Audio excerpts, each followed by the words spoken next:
InsyaAllah kita mula dengan Ummul Quran Al-Fatihah. A'udzubillahi minasyaitanirrajim. Bismillahirrahmanirrahim.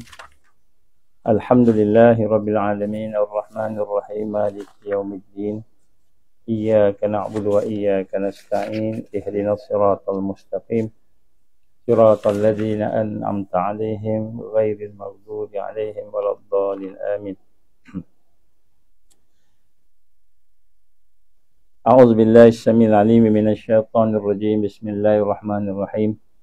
إن الحمد لله نحمده ونستعينه ونستهديه ونستغفره ونعوذ بالله من شرور أنفسنا ومن سيئات أعمالنا. من يهده الله فلا مضل له ومن يضلل فلا هادي له. أشهد أن لا إله إلا الله وحده لا شريك له وأشهد أن محمدا عبده ورسوله. Qala rabbi ishrah li sadri wa yassir li amri wahlul 'uqdatam min lisani yafqahu qawli. Rabbi zidni ilman amma ba'. Assalamualaikum warahmatullahi wabarakatuh. Alhamdulillah, pertama-tama kita bersyukur pada Allah Subhanahu wa taala. Dengan izin Allah kita diberikan kesempatan pada malam ini untuk bertemu. Insya-Allah mungkin pada malam ini tidak boleh terlalu lama sebab ada beberapa perkara yang nak kena dibuat. Sebagai mukadimahnya, marilah sama-sama kita merasakan bahawa kita sekarang berada dalam satu suasana yang pelbagai, tetapi dalam suasana pelbagai itu kita dapati ramai dan banyak peristiwa-peristiwa yang berlaku itu menunjukkan bahawa Islam sudah mula berada di hati orang-orang ataupun manusia, sama ada orang Islam ataupun orang yang bukan Islam. Jadi kita lihat hari ini peristiwa-peristiwa yang ada ini membawa kepada satu kesedaran. Kesedaran berkenaan dengan yang pertama sekali ialah berkenaan dengan ketidakseimbangan, ketidakadilan yang berlaku di atas muka bumi ini. Yang paling tinggi sekali ialah United Nations. Bagaimana perangai United Nations ini, PBB, yang bersikap tidak adil di dalam menangani permasalahan negara-negara ataupun permasalahan manusia. Yang paling ketara sekali ialah apa yang berlaku di Gaza, yang saya sampaikan lepas. Walaupun dalam keadaan Israel contohnya telah menyatakan kepada United Nations, dia bagi pada United Nations surat yang dikata apa? Dia kata kami tak mahu dah bertanggungjawab, tak mahu dah mengikat diri kami dengan perjanjian perdamaian, iaitu pada tahun 1967. Yang mana dalam perjanjian itu Israel berkewajipan untuk bekerjasama di dalam memastikan perkemahan pelarian contohnya tidak dikacau, tidak diganggu. Begitu juga dengan bagaimana kawasan-kawasan tebing barat dan kawasan-kawasan Gaza tidak dikacau dan diganggu. Jadi kita lihat Israel telah pun menyatakan kepada International United Nations bahawa dia tak nak bertanggungjawab, dia nak menguraikan ikatan perjanjian tersebut. Maka sebagai sebuah organisasi yang berdaulat yang dinamakan sebagai pertubuhan bangsa-bangsa bersatu, maknanya kesatuan kita kata negara-negara yang ada, maka apabila satu negara menyatakan bahawa dia tidak mahu komit, tidak mahu bertanggungjawab, tidak mahu meneruskan perjanjian setia yang telah mereka sama-sama buat, sama-sama bersetuju pada tahun 1967 dulu contohnya, maka sudah tentulah mereka telah mengeluarkan diri mereka ini daripada pertubuhan. Dia dah tak mau ikut dah. Malahan atas kita kata persetujuan majoriti daripada General Assembly. United Nations ni, General Assembly ni maknanya perhimpunan semua perwakilan yang ada kan bersetuju, menyatakan kita majoriti, kalau tidaklah kita kata 100% pun, majoriti telah bersetuju bahawa yang berlaku di Gaza ini genocide kan, satu pembunuhan beramai-ramai. Semua orang pakat cakap macam itu. Malahan ada di kalangan mereka yang mahu menjadikan kita kata peristiwa ini sebagai nak bawa ke ICC, di peringkat international criminal justice, nak bawa ke mahkamah antarabangsa. Jadi walaupun dalam keadaan yang demikian, dengan pelanggaran demi pelanggaran oleh Israel contohnya, bermula daripada dia melanggar banyak perkara yang ada di tebing barat, dia mengambil kawasan-kawasan orang Palestin, dirampasnya tanah, dirampasnya ladang, ditangkapnya orang Palestin tanpa hak, tidak ada pendakwaan, tidak ada kita kata mahkamah perbicaraan, dan tidak ada apa-apa. Dan kemudian dikembangkan pula sampai peringkat sekarang ini, dia menghapuskan rumah-rumah, sekolah dan sebagainya dalam keadaan yang kata terang-terang. Begitu masih lagi tidak ada apa-apa pun respon dan kita kata reflect daripada United Nations sendiri. Maka di sinilah kita lihat bagaimana manusia yang ada fitrah, yang ada hatinya boleh melihat kebaikan, masih lagi ada kebaikan. Tak kiralah yang beragama Islam ataupun yang tidak beragama Islam, maka mereka sudah mula melihat akan kepincangan sistem manusia yang ada pada hari ini. Dan mereka sekarang ni sebenarnya sedang mencari-cari alternatif dan option, dan inilah yang digambarkan oleh Rasul sallallahu alaihi wasallam sebagai kebangkitan yang akan bermula secara fitrah, secara natural. Bagaimana kata Rasul sallallahu alaihi wasallam, innallaha yab'atsu li hadhil ummah ala ra'si kulli mi'ata sanah man yujaddidu laha dinaha. Bagaimana Nabi menggambarkan Allah akan membangkitkan ke atas umat ini, iaitu mereka yang akan bangkit tadi ke atas setiap 100 tahun permulaan ra'si, atas kepala permulaan 100 tahun, yang mana mereka yang akan mentajdidkan agamanya. Jadi kita dah bincang panjang tentang maksud mentajdidkan agamanya ini. Maka di sinilah kita lihat bagaimana penting untuk kita pada malam ini merasakan bagaimana segala yang berlaku ini adalah merupakan penyusunan Allah, dan bukan sahaja penyusunan Allah, tetapi Allah SWT mahu memberikan kemenangan kepada Islam. Ini perkara yang penting. Cumanya pada hari ini, apakah Islam akan bangkit, akan melakukan tajdid, akan melakukan islah, kebangkitan, pembinaan Islam yang menyeluruh tadi, dan apakah dia akan berlaku dalam keadaan manusia, orang Islam hari ini jauh daripada kesedaran yang sebenar, kesedaran yang hakiki.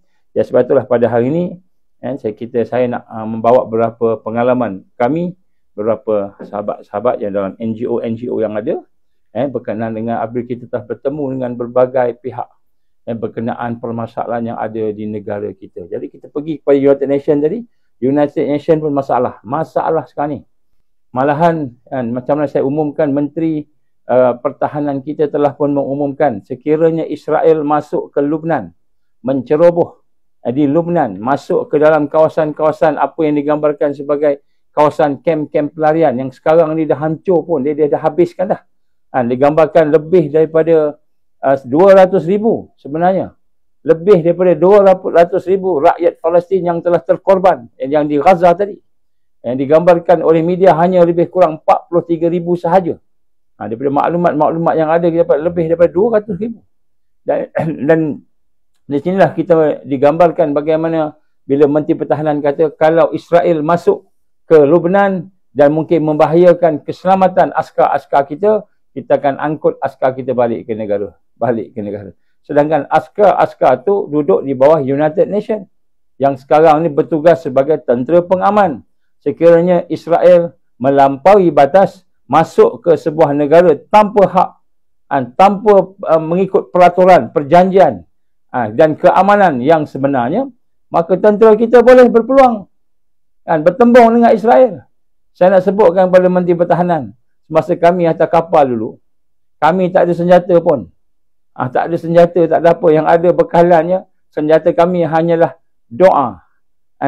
Walaupun doa ni silah, doa ni senjata, dan itulah senjata kami. Saya ingat lagi, masa ketika apabila mereka mula menyerang, pada malam-malam lebih kurang pukul, katalah lebih kurang 4 pagi ke 4:30 pagi, itu dah mula serang. Datang komando-komando ke kapal kami pada masa itu. Datang tembak, datang tembak. Dalam masa tak sampai 15 minit, kurang lebih 80 orang cedera parah. Termasuk 9 orang masa itu syahid di atas kapal. Dan kemudian lepas tu ada pula seorang koma. Peluru tembus kepala. Koma dia, jatuh terus koma. 2 tahun. Sulaiman nama dia. Lepas tu rahimallah asyahid. Lepas tu dia meninggal dunia lepas 2 tahun koma di rumah dia di Turki, di hospital. Yang sebutkan sini bagaimana mereka menyerang kami, orang awam, NGO yang bukan bertujuan untuk berperang, bukan bersiap sedia untuk berperang, bukan bersiap sedia untuk menghadapi kita kata tentera-tentera tadi dengan keadaan kita membalas balik. Malahan arahan daripada Bulan Yildirim, pengarah ataupun ketua kepada NGO tadi, Bulan Yildirim kata apa? Andainya mereka naik atas, kamu boleh baling-baling je apa, bagi dia jatuh je. Tolak aja bagi jatuh. Jangan cederakan. Kalau dia jatuh, dia cedera, tu dia hal dia. Tapi jangan kita pukul dia, ketuk dia, putuskan tangan dia ke, tak bagi jatuh. Jangan, tolak je. Punya baiklah kita kata NGO ni. Kan? Punya baik NGO ni. Sampai arahannya jangan cedera, sebab kita bukan datang untuk berperang. Kita bukan datang untuk nak menghancurkan mana-mana askar. Jadi memang kita tak boleh buat macam itu. Kenapa? Bukan dia datang naik, dia tembak di bawah. Dia tembak di atas. Kan? Dia tembak dengan peluru hidup. Kan? Ada di kalangan sahabat-sahabat kita yang kena, alhamdulillah peringkat awal kenanya peluru kita. Tapi yang lepas tu semua pakat-pakat dan cedera parah semua. Kan? Baik. Jadi dalam keadaan begitu pun, tentera Israel mengambil masa 3 jam untuk menawan kapal. Masa itu, Mavi Marmara. 3 jam untuk nak tawan. Daripada 4.30, 5.30, 6.30, 7.30 baru dia berani masuk. Kenapa berani masuk? Kerana pertolongan Allah Subhanahu Wa Taala yang datang. Kita tak nak cerita panjang-panjang lah tentang ni. Lagi, benda ni saya dah ulang banyak kali. Cuma nak sebut sini, bayangkan NGO yang tidak ada senjata, yang tidak berniat berperang, yang tidak berniat untuk mengalahkan tentera Zionis yang datang, menembak dengan senjatanya, menembak dengan bomnya, menembak dengan snipernya. Allah memberikan kekuatan dan akhirnya, kan, akibatnya, natijahnya mendapatkan kemenangan. Sehingga akhirnya mengheret pertama kali dalam sejarah. Israel diheret ke mahkamah. Ke mahkamah Turki pada masa itu. Saya salah seorang saksi. Saya salah seorang memberi keterangan pada masa itu. Di mahkamah di Turki. Pergi kat Turki itu. Bagi keterangan. Wakil Malaysia.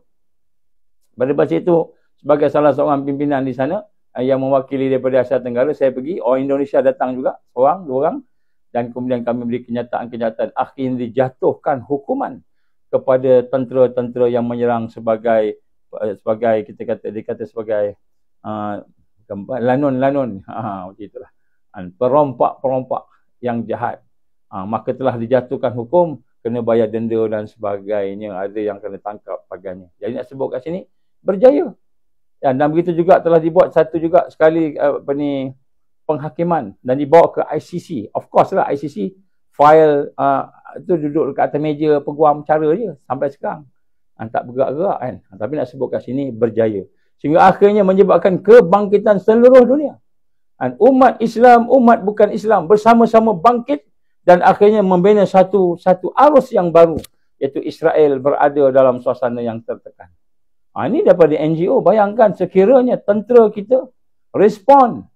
Saya bukan nak kata respon lah, lawan ke tak. Tapi kalau nak lawan, tak ada salah. Apa masalahnya? Dia serang kita. Bukan kita lawan dia. Masuk ke kawasan kita, kemudian menembak ke arah kita, menembak ke arah refugee camp, camp-camp pelarian yang ada di Lebanon dan sebagainya. Maka kita bertanggungjawab mempertahankan. Bukan lari. Bukan lari. Macam mana yang diminta oleh, minta maaf lah nak sebut saya, Menteri Pertahanan kita. Dia kata, kita bawa baliklah semua Malaysia ni. Jangan bergaduh dengan lawan dengan Israel. Padahal tugas di situ tentera pengaman. Mengamankan keadaan. Dan sekiranya tentera Malaysia diserang, tentera Indonesia bersedia untuk membantu. Daripada selatan Gaza. Kita di utara Gaza, di Lebanon. Tentera Malaysia di Lebanon. Tentera Indonesia berada di selatan, berada di laut sebagainya. Mereka pun bersedia nak masuk. Sama komando belaka.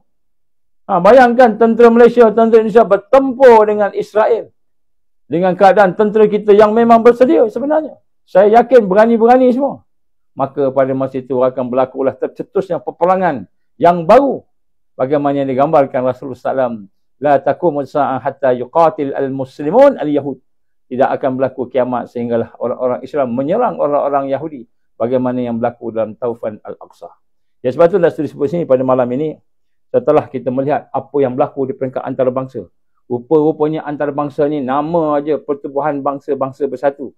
pertubuhan negara-negara yang digabungkan bersatu, pertubuhan yang nak menjaga keamanan, kesihatan, keselamatan, kebaikan, keharmonian, macam-macam ke lah yang baik-baik, walaupun namanya begitu, tapi rupanya bila sampai kepada perancangan Zionis, sampai kepada perancangan yang kita kata Al-Masih Dajjal, Malik Messiah yang mereka sanjung-sanjung itu, rupanya orang Islam ni dijadi macam catur yang diletak kat sana, letak kat sini. Kan ketika di Somalia, tentera kita pergi bantu tentera Amerika, pergi bantu nak selamatkan tentera Amerika di Somalia, Black Hawk Down. Dan cerita Black Hawk Down tu, kita komando kita tu. Kan sebenarnya. Begitu juga di tempat-tempat yang lain, di Bosnia. Di Bosnia, kan. Kita mendengar pada masa itu di zaman Tun Mahathir. Saya mendapat tahu maklumat daripada dalaman. Saya ceritalah juga. Sebab nak kata, orang kata Tun Mahathir ni tak ada jasa. Ada juga jasa dia. Apa jasa dia? Dia telah mengantar 1000 tentera kita masuk ke Bosnia dan berperang, melawan bagi pihak Bosnia, orang Islam Bosnia, dalam keadaan low profile. Sekarang ni dia dah pencen dah, tak apa, tak masalah. Jadi tentera kita ada pergi sana. Dan akhirnya antara asbab kemenangan Bosnia, iaitu tentera Serbia mengundurkan diri setelah campur tangan daripada United Nations, dan akhirnya tentera Serbia kalah, dan kemudian dengan gabungan tentera-tentera kita yang ada yang pakai pakaian biasa, dan kemudian begitu juga di kalangan mujahidin daripada tempat-tempat yang pakat-pakat datang semua, maka akhirnya Bosnia bebas daripada kekejaman Serbia. Jadi nak sebut kat sini, tuan-tuan dan puan-puan rahmati Allah, keadaan semakin panas sebenarnya. Kan apabila Trump digambarkan menang kali ini, kita ingat, Trump ni akan tolong apa ni dipanggil, menyatukan agama-agama, menyatukan, kita kata agama Abrahamic Faith, kan? Abrahamic Accord dia panggil pada tahun 2019. Trump di bawah telah mengarahkan Kushner ni siapa? Dia punya menantu dia, untuk nak memulakan Abrahamic Accord, perjanjian Abraham, iaitu menggabungkan 3 agama, Yahudi, Nasara dan juga Islam, sebagai satu cara untuk nak neutralisekan orang Arab supaya boleh bersama dengan orang Israel, orang Yahudi. Jadi dia dah buat dah. Jadi kita ingat Trump ni besok akan jadi okey lah tolong apa namanya orang yang teraniaya tadi. Rupa-rupanya dia pun sama je. Al-kufru millatu wahidah. Jadi sebab tu pada malam ni keadaan semakin terdesak di seluruh dunia. Ini tak termasuk lagi peperangan Ukraine dan Russia. Ukraine dan Russia ni kata Trump, dia akan cuba normalisekan, cuba jadi baik, jadi tak perang lah. Tapi walau bagaimanapun yang sebenarnya menguasai satu dunia ni bukan Trump yang pegang apa ni kita kata kuasa. Bukan Secretary General United Nations yang pegang kuasa. Bukannya kita kata mana-mana raja yang memegang kuasa, tapi ada satu perancangan jahat yang telah digambarkan oleh Allah dalam surah Al-Ibrahim ayat 1446 bagi mereka yang first time pada malam ni. 1446, cuba tengok tahun Hijrah 1446, Allah memberi isyarat bahawa kamu akan berhadapan dengan makar mereka yang akan mengepung kamu, perancangan jahat mereka yang akan mengepung kamu. Tapi Allah kata wa indallahi makruhum, tapi di sisi Allah ada makarnya, ada perancangan jahat yang akan menghancurkan mereka. Jadi sebab tu ya, sebab itu kalau di peringkat antarabangsa pun kadang-kadang panas, dan keadaan Malaysia pun panas. Saya nak sebut sikitlah. Kami bertemu dengan wakil-wakil kami, bertemu dengan wakil-wakil senator daripada Dewan Negara, bukan Dewan Rakyat, Dewan Negara. Kita bertemu dengan wakil-wakil juga wakil-wakil orang yang dah bersara. Kita kata bekas MP, bekas menteri, bekas orang penting, think tank Malaysia ni, negara-negara Malaysia ni. Dan dalam pertemuan-pertemuan itu kita telah mendedahkan apa yang berlaku di dalam Malaysia ni. Kita dah dedahkan satu dengan resolusi Task Force Rakyat yang telah kita gembelengkan tadi. Kita dedahkan satu-satu, termasuknya mungkin yang akhir-akhir ni orang duk sebut Akta 342. Jadi semua kita dedahkan. Jadi kita dedahkan majoriti mereka. Setakat ni lah semua yang kita jumpa bersama. Bahaya ni. Ini mengancam. Ini satu yang bahaya. Ini satu yang menakutkan. Saya petik kata-kata Tengku Razali kata apa? Ini satu yang menakutkan. Sehingga menyebabkan dia kata, mari sini saya nak bawa kepada yang lebih tinggi lagi. Dia kata nanti dulu kita buat dulu apa dia panggil? Pemurnian lah contohnya. Jadi Jumpa dengan siapa sahaja.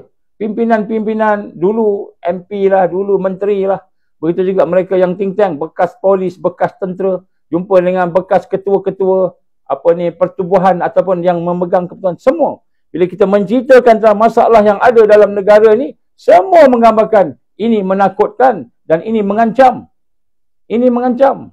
Dan ancaman ni bukannya ancaman yang teori. Ancaman yang fakta, real.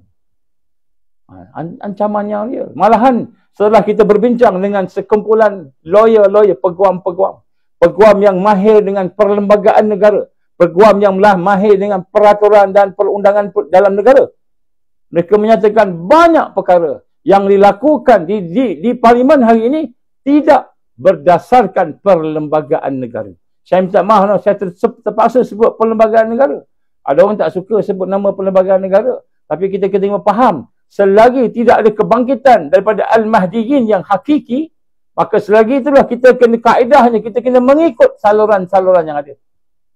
Selagi belum ada fatwa yang kata, bangkitlah kamu bersama Al-Mahdiyin, mereka yang mendapat hidayah di akhir zaman, termasuklah Imamul Mahdi yang digambarkan tadi, Al-Imamul Mahdi Al-Muntazar. Selagi tidak ada arahan yang itu, isyarat yang itu, selagi tidak ada satu perubahan fatwa yang baru daripada ulama-ulama, daripada kepimpinan-kepimpinan agama atau kepimpinan gerakan Islam yang ada di dunia ini, maka selagi itulah kita kena mengikuti saluran-saluran yang terbaik supaya kita benar-benar sampai kepada martabat yang dikehendaki, iaitu kita menyampaikan Islam dan menegakkan Islam mengikut fitrah. Jadi salah satunya ialah perlembagaan. Dalam negara Malaysia ni, siapa-siapa yang tidak mahu mengikut perlembagaan negara Malaysia, maka dia akan diisytiharkan sebagai pengkhianat dan menderhaka. Ini daripada kita semua. Termasuklah siapa, tak kira siapa. Tak kira siapa. Dia melanggar perlembagaan negara, maka dia menjadi pengkhianat negara. Ini sebab dasar yang kita gambarkan telah menjadikan negara Malaysia ni sebagai negara yang berdaulat, diasaskan oleh perlembagaan. Walaupun perlembagaan itu telah ditulis ataupun telah digubal oleh Lord Reid Commission. Commission Lord Reid, apa kata, Suruhanjaya and Lord Reid, yang dalamnya banyak orang putih lah. Tetapi ada di dalamnya unsur-unsur Islam. Termasuklah hakim-hakim dari Pakistan, hakim-hakim mana yang diminta pandangan sehingga masukkan, melengkapkan, sehingga jadilah agama Islam sebagai agama rasmi persekutuan.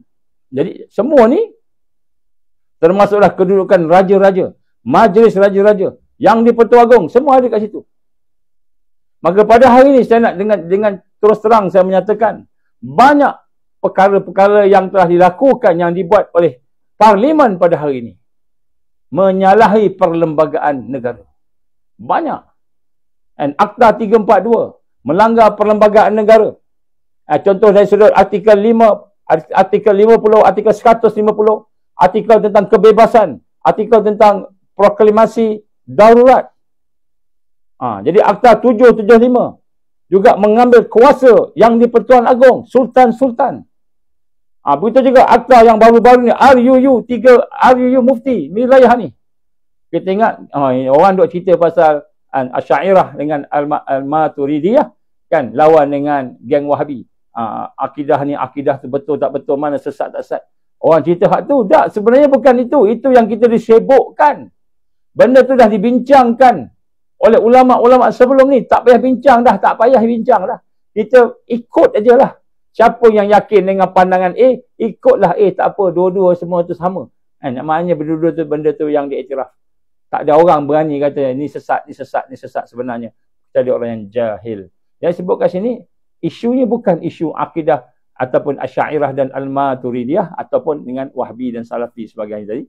Tapi isu sebenarnya kuasa yang diberikan kepada Menteri Agama, yang sepatutnya perlantikan Menteri Agama itu sendiri melanggar perlembagaan Malaysia. Macam mana ni? Menteri Agama dah ada. Tiba-tiba Nok Azman kata melanggar perlembagaan. Bukan saya kata. Lawyer perlembagaan kata.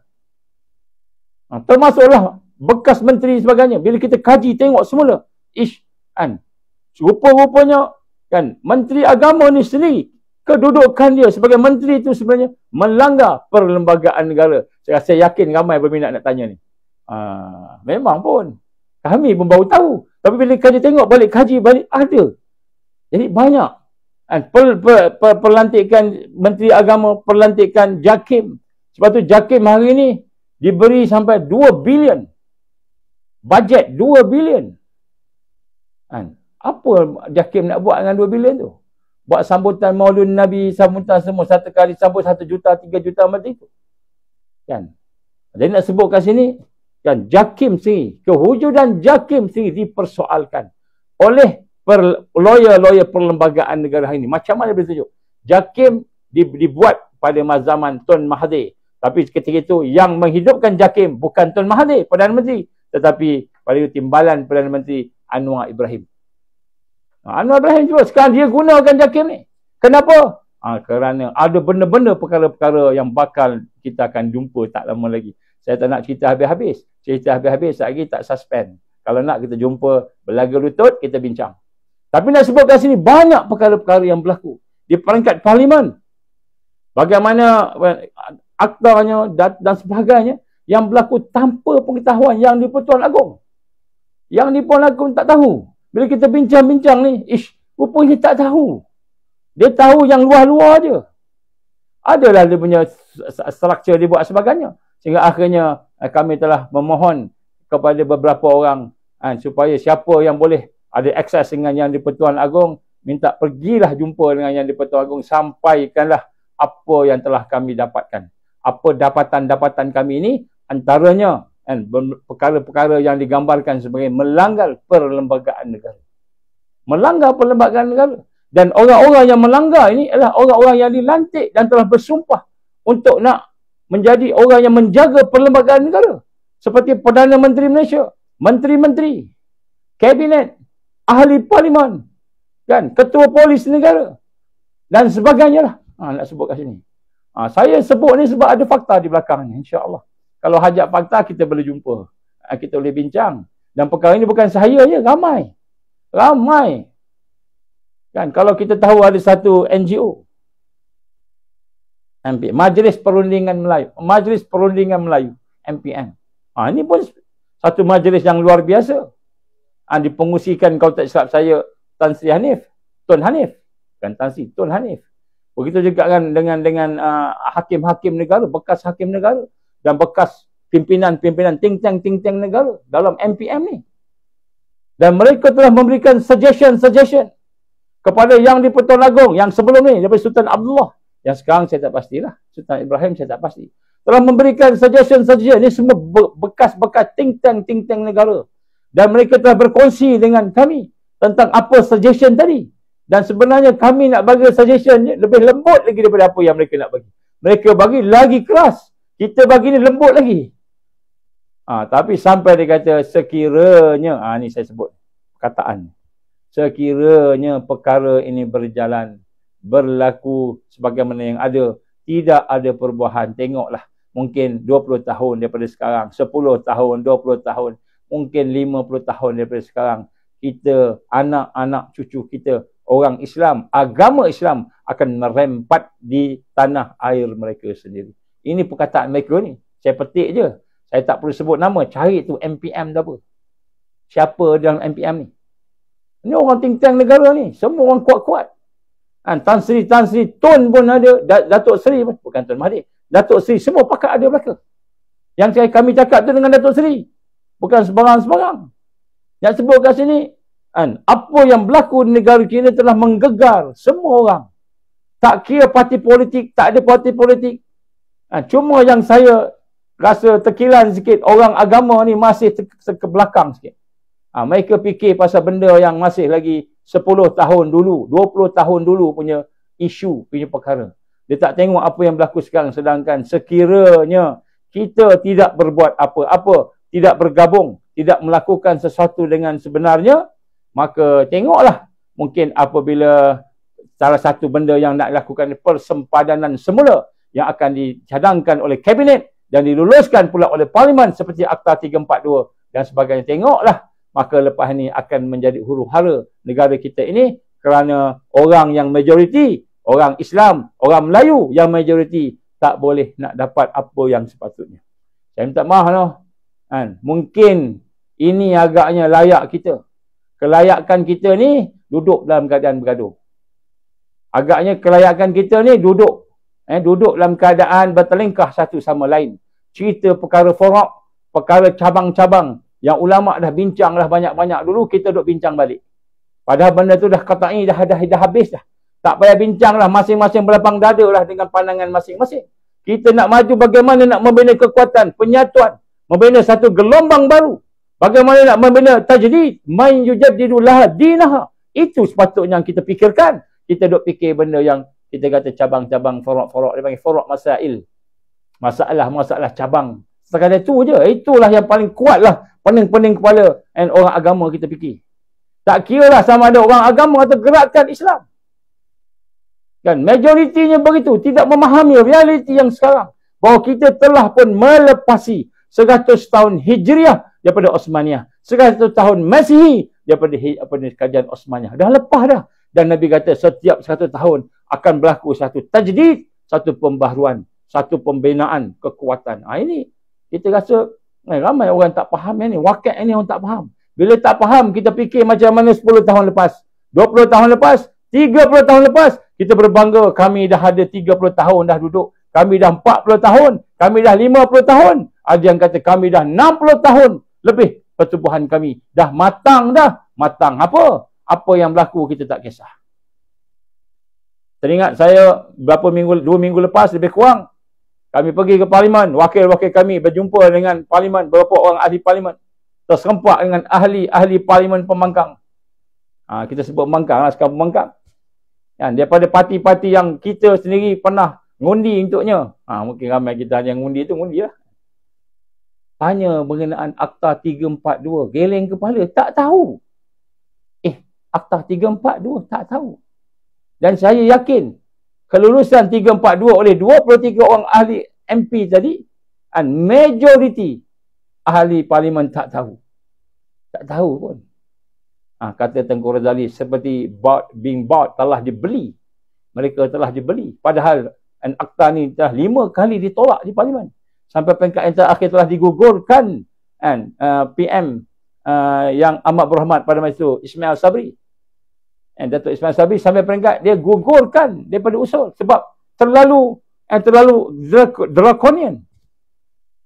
Baik, jadi maknanya suasana yang ada dalam negara kita ni dalam keadaan yang berkecamuk sebenarnya. Berkecamuk. Macam-macam. Isu tanah, tipu tanah, isu kewarganegaraan, tipu IC. Macam-macam isu lah. Itu dah bahagian yang kita nampak-nampak. Tak bincang pula tentang parti. Pendatang tanpa izin ni. Yang masuk 1.2 juta tak keluar-keluar. Yang masuk tanpa dikenali, tanpa dikesan. Terus berkembang kat sini. Digambarkan oleh sebahagian daripada data-data yang ada kata 6 juta. Mula-mula kita ingat 6 juta. Rupanya ada sebahagian yang pegawai-pegawai yang menjaga sempadan dan membuka, dia kata bukan 16 juta, dia kata 13 juta. Kemudian saya bertemu pula dengan seorang yang merupakan, ada orang yang ada ilmu tentang data di Malaysia ni, yang mana dia sistem ni dia boleh faham lah. Dia kata bukan 13 juta ustaz, dia kata 15 juta. Bayangkan rakyat kita 32 juta. Yang ada parti ni 15 juta. Subhanallah, hampir separuh. Jadi saya kata benda ni menakutkan. Betul ke fakta ni? Betul ke data ni? Saya mintalah pihak SPRM tolong siasat. Pihak polis tolong siasat. Pihak immigration tolong siasat. Pihak custom kita tengok, siasat semua, pakat siasat. Betul tak betul? Sekiranya betul, kita kata satu perkara yang berbahaya kedaulatan negara. Jadi sebab tu saya nak gambarkan kat sini. Maka pada malam ini saya ingin menyatakan pada tuan-tuan puan-puan sekalian, bersesuaian dengan fiqh an-nasr wa tamkin, fiqh kemenangan dan juga pemantapan kedudukan umat Islam yang telah kita cuba mula bincangkan daripada awal sampailah kepada malam ini. Dan insya-Allah ada banyak lagi perkara yang sebenarnya kita tak boleh nak larilah. Dan maka hendaklah kita sama-sama merasakan bagaimana kita perlu faham akan perkara ini.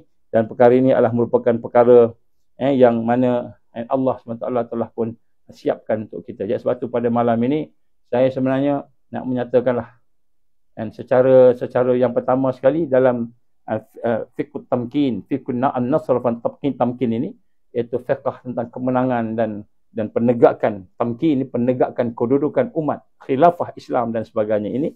Maka pada malam ini saya nak menyatakan bagaimana perintah Allah Subhanahu Wa Taala supaya kita mengambil sebab dan asbab.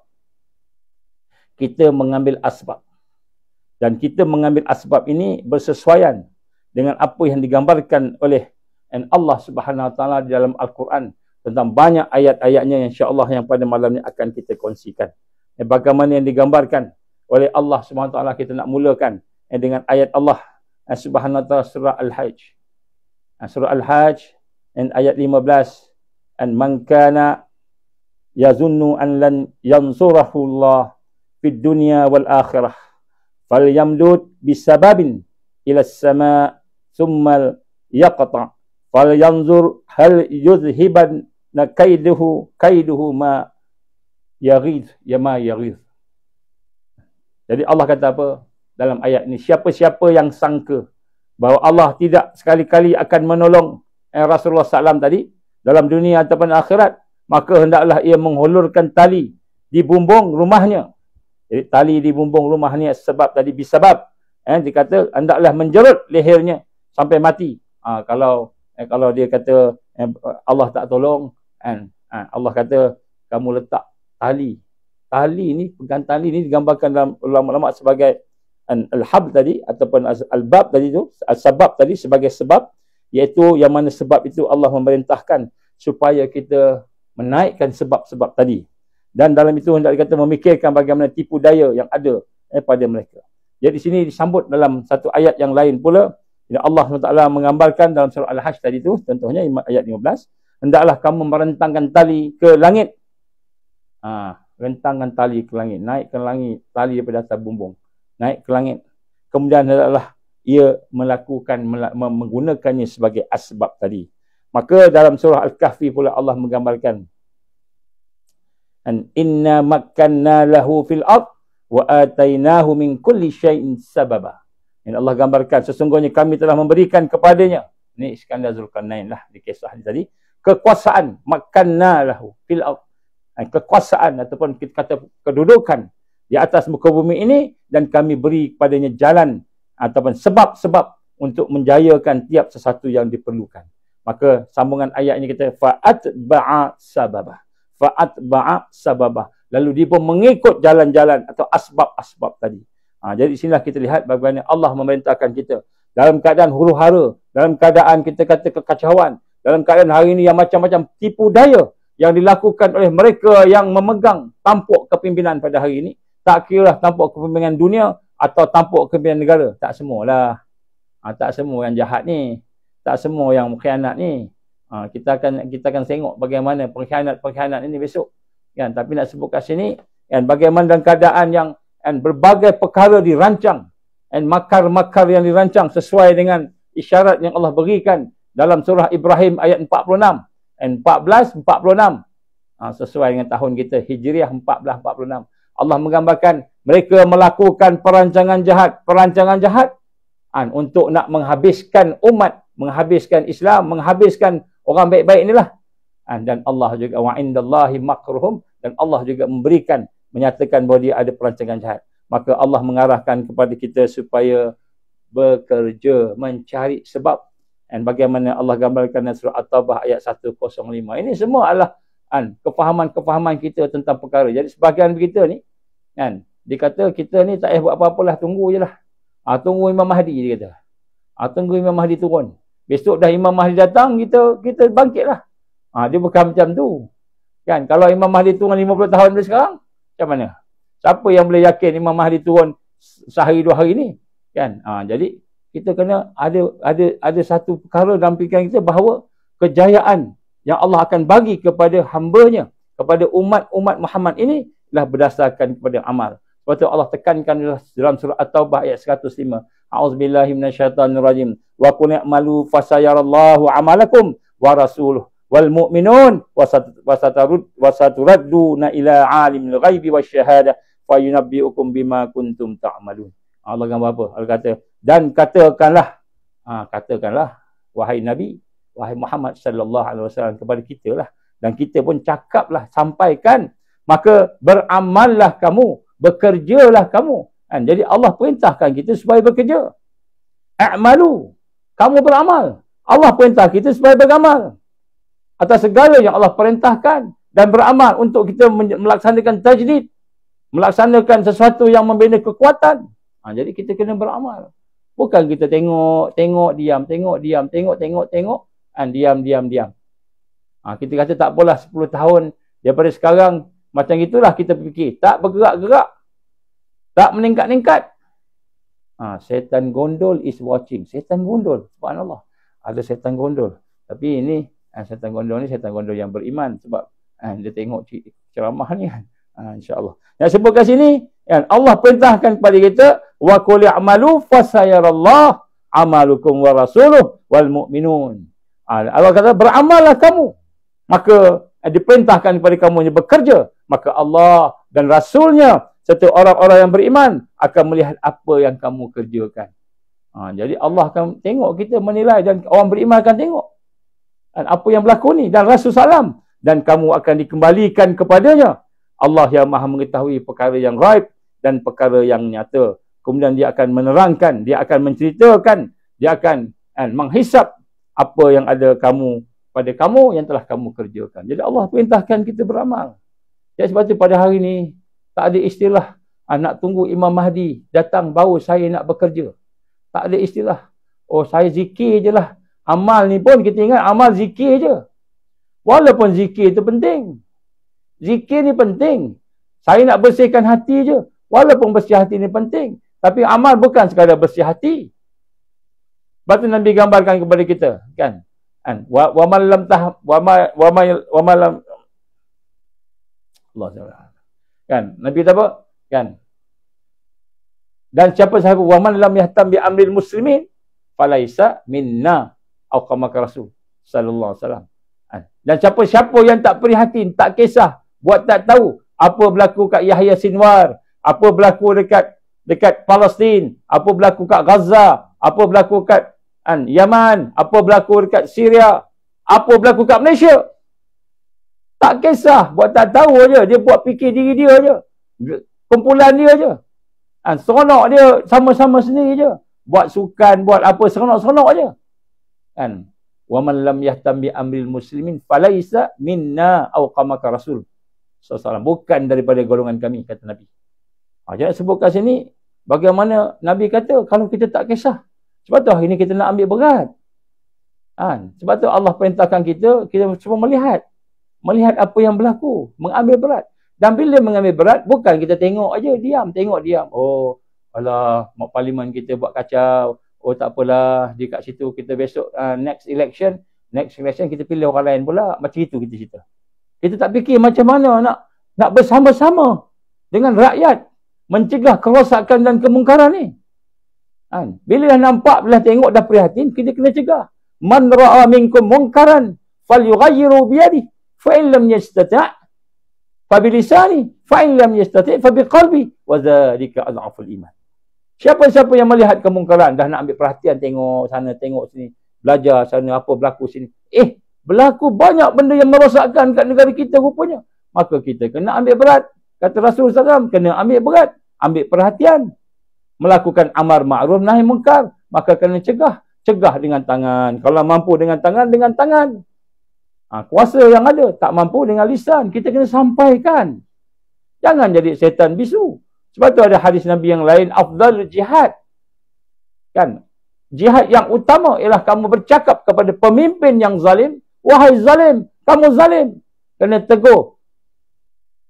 Of course lah kena tegur dengan hikmah. Janganlah kita lantak bantai je. Kena ada hikmah. Kena ada salurannya. Tapi kena tegur. Kan? Fabilisani, dengan lisan. Dengan lisan. Kemudian kalau tak mampu, dengan hati, baru dengan hati. Dia tak boleh buat apa. Kita cakap sikit, kan? Kena cantas, kena potong. Cakap sikit, membahaya. Membahaya pula. Hak tu kita kena duduk diam lah. Nak buat macam mana. Cakap kena pancung. Kan? Sekarang ni boleh cakap dulu. Cakap dulu. Boleh buat dengan tangan, buat dulu. Tak boleh dengan tangan, dengan lisan. Tak boleh, barulah hati. Barulah hati. Sebab hati nak kena benci. Hati tak boleh suka. Maknanya kalau kita tak ambil tahu tentang apa yang berlaku di negara kita ni, tak ambil tahu langsung. Maka kan, Nabi kata apa? Bukan daripada kalangan umat aku. Orang yang tak ambil kisah tentang bagaimana yang ada pada hari ini. Saya bagi satu contoh lah. Contoh. Saya minta maaf. Cuba saudara-saudara cek fakta yang saya bagi ni. Kalau salah, tolong cek. Nanti beritahu saya lah. Ustaz salah. Bagi fakta salah. Amin. Yang pertama sekali. Kan? Apa yang berlaku di sekarang ni? Kan? Keuangan contohnya. Keuangan. Keuangan. Keuangan apa? Keuangan pembiayaan untuk surau dan masjid. Surau dan masjid. Digambarkan akan duduk di bawah Jabatan Perdana Menteri. Di bawah ICU. Di bawah Jabatan Perdana Menteri. Bukan lagi di bawah Jabatan Agama Islam. Bukan lagi di bawah Majlis Agama Islam. Ini yang saya mendengar. Maknanya, duit gaji imam, duit gaji Bilal, duit nak buat program di apa namanya, di surau, di masjid, akan duduk di bawah Jabatan Perdana Menteri. Kan? Di bawah ICU ataupun di bawah unit yang tertentu lah. Jadi ini berlanggaran dengan akta di mana urusan agama duduk di bawah Sultan. Sultan pula, dia ada orang-orang dia di bawah Majlis Agama Islam, di bawah Jabatan Agama Islam, di bawah Pusat Zakat, contohnya. Jadi bila dah besok arahan gitu, jadi maknanya imam dan Bilal ni duduk di bawah orang politik lah maknanya. Duduk di orang politik lah. Ini melanggar perlembagaan negara. Dan benda ni sedang berlaku dan telah berlaku. Cuma ramai yang tak tahu, disembunyikan. Kalau saya punya fakta ni salah, tolong betulkan. Ini saya dapat daripada orang-orang yang di dalam tu lah, di Jabatan Perdana Menteri sebagainya. Okey, banyak lagi nak sebut satu-satu kan. Jadi ini kita lihat kalau ada benda yang tak kena, terutamanya bahagian-bahagian yang berkaitan dengan agama Islam, kita kena cuba ambil tahu dulu. Kerana mengambil tahu tu tanda kita sebagai umat Muhammad. Kita ni orang yang prihatin sebagai umat Muhammad sallallahu alaihi wasallam. Kita duk selawat, kita duk buat macam-macam. Kan? Kita kata, tapi kita tak ambil berat apa yang Nabi suruh kita ambil berat. Bukan kita kata, kita tak payah nak semayang. Semayang sebetulnya kena buat lah. Tetapi, untuk melihat akan permasalahan umat ini, dia bukan hanya sekadar kita duk semayang, duk puasa, dia haji, umrah. Seronok pergi umrah banyak kali. Seronok pergi haji banyak kali. Seronok boleh pergi masjid. Tetapi, apa yang berlaku, bagaimana ramai yang murtad, ramai yang keadaan yang sesat, yang maksiat, terlibat dengan macam-macam, kita rasa bukan tanggungjawab aku. Dan kita rasa kita buat apa yang kita nak buat sahaja. Jadi kita disuruh berusaha oleh Allah Ta'ala, suruh bekerja. Dan kita lihat bagaimana yang berlaku. Apakah kerja yang kita kena buat? Sudah tentulah kerja kita buat ini ialah kerja untuk membina kekuatan ummah. Wa'idul lahum mastata'tum min quwwah wa min ribatil khail turhibuna bih aduwallahi wa aduwakum wa akharina min dunihim la ta'lamunahumullah ya'lamuhum wa ma tunfiqu min syai' fi sabilillah yuwaffa ilaikum wa antum la tuzlamun. Dan persiapkanlah kamu, sediakanlah kamu ini untuk menentang musuh daripada segala jenis kekuatan. Segala jenis kekuatan daripada yang kamu mampu, daripada pasukan berkuda yang lengkap, yang menggerunkan dengan persediaan itu, musuh-musuh Allah dan musuh kamu melihat kamu gerun, melihat kamu sedangkan Allah Maha mengetahui. Mereka pun tak tahu Allah Maha mengetahui, dan apa saja yang kamu belanjakan perjalanan Allah akan disempurnakan balasannya. Jadi nak sebut kat sini, Allah perintah kita supaya kita mempersiapkan kekuatan. Dan salah satu perkara yang saya sebut kat sini, kekuatan yang kita kena siapkan, selain daripada al-iman, selain daripada tauhid kita, selain daripada kita benar-benar mengikuti proses untuk mentauhidkan Allah, proses untuk mengenal Allah, proses untuk beriman, yakin dengan apa yang ada pada Allah, kebangkitan ruhiyah, dipanggil yaqzah ruhiyah. Yaqzah ruhiyah ni kebangkitan roh. Roh kita ni bangkit dengan iman, dengan tauhidkan Allah, dengan kesedaran yang betul. Bukan hanya kita kata luar sahaja elok Islamnya, tapi dalam korup. Jadi kita kena tengok perkara-perkara kebangkitan hati ni, amalan hati ni. Jadi kita kata bukan sahaja sekadar amalan hati. Kita kata mujahadah an-nafs, Kita nak lawan nafsu-nafsu kita. Daripada nafsu amarah, tingkat kepada nafsu lawamah, tingkat kepada nafsu mulhamah, tingkat kepada nafsu mutmainnah, ila akhir. Radiyah, mardiyah dan kamilah. Yang disebutkan sini, bukan saja sekadar nafsu, tetapi kita nak membina kekuatan kita sehingga sampai kepada ma'rifatullah. Sampai kepada kenal Allah. Dan tujuan kita kenal Allah ni supaya kita boleh mentauhidkan Allah.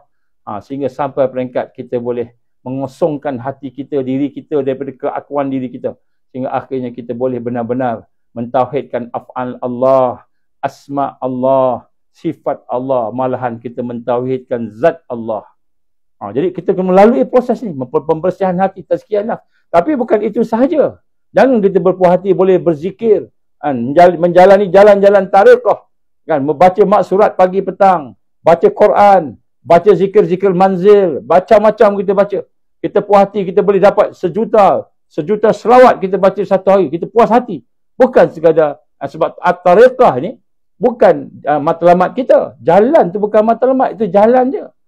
Ni kata amal tadi, jalan tu bukannya matlamat. Kita buat semampu kita. Buat semampu kita. Tetapi menuju kepada matlamat. Sehingga kita memahami hakikat kehidupan. Hakikat dan apa yang ada. Hakikat Allah. Sampai kepada makrifat. Ini dah sudut proses. Kemudian selepas tu kita memahami pula bagaimana nak berhadapan dengan musuh.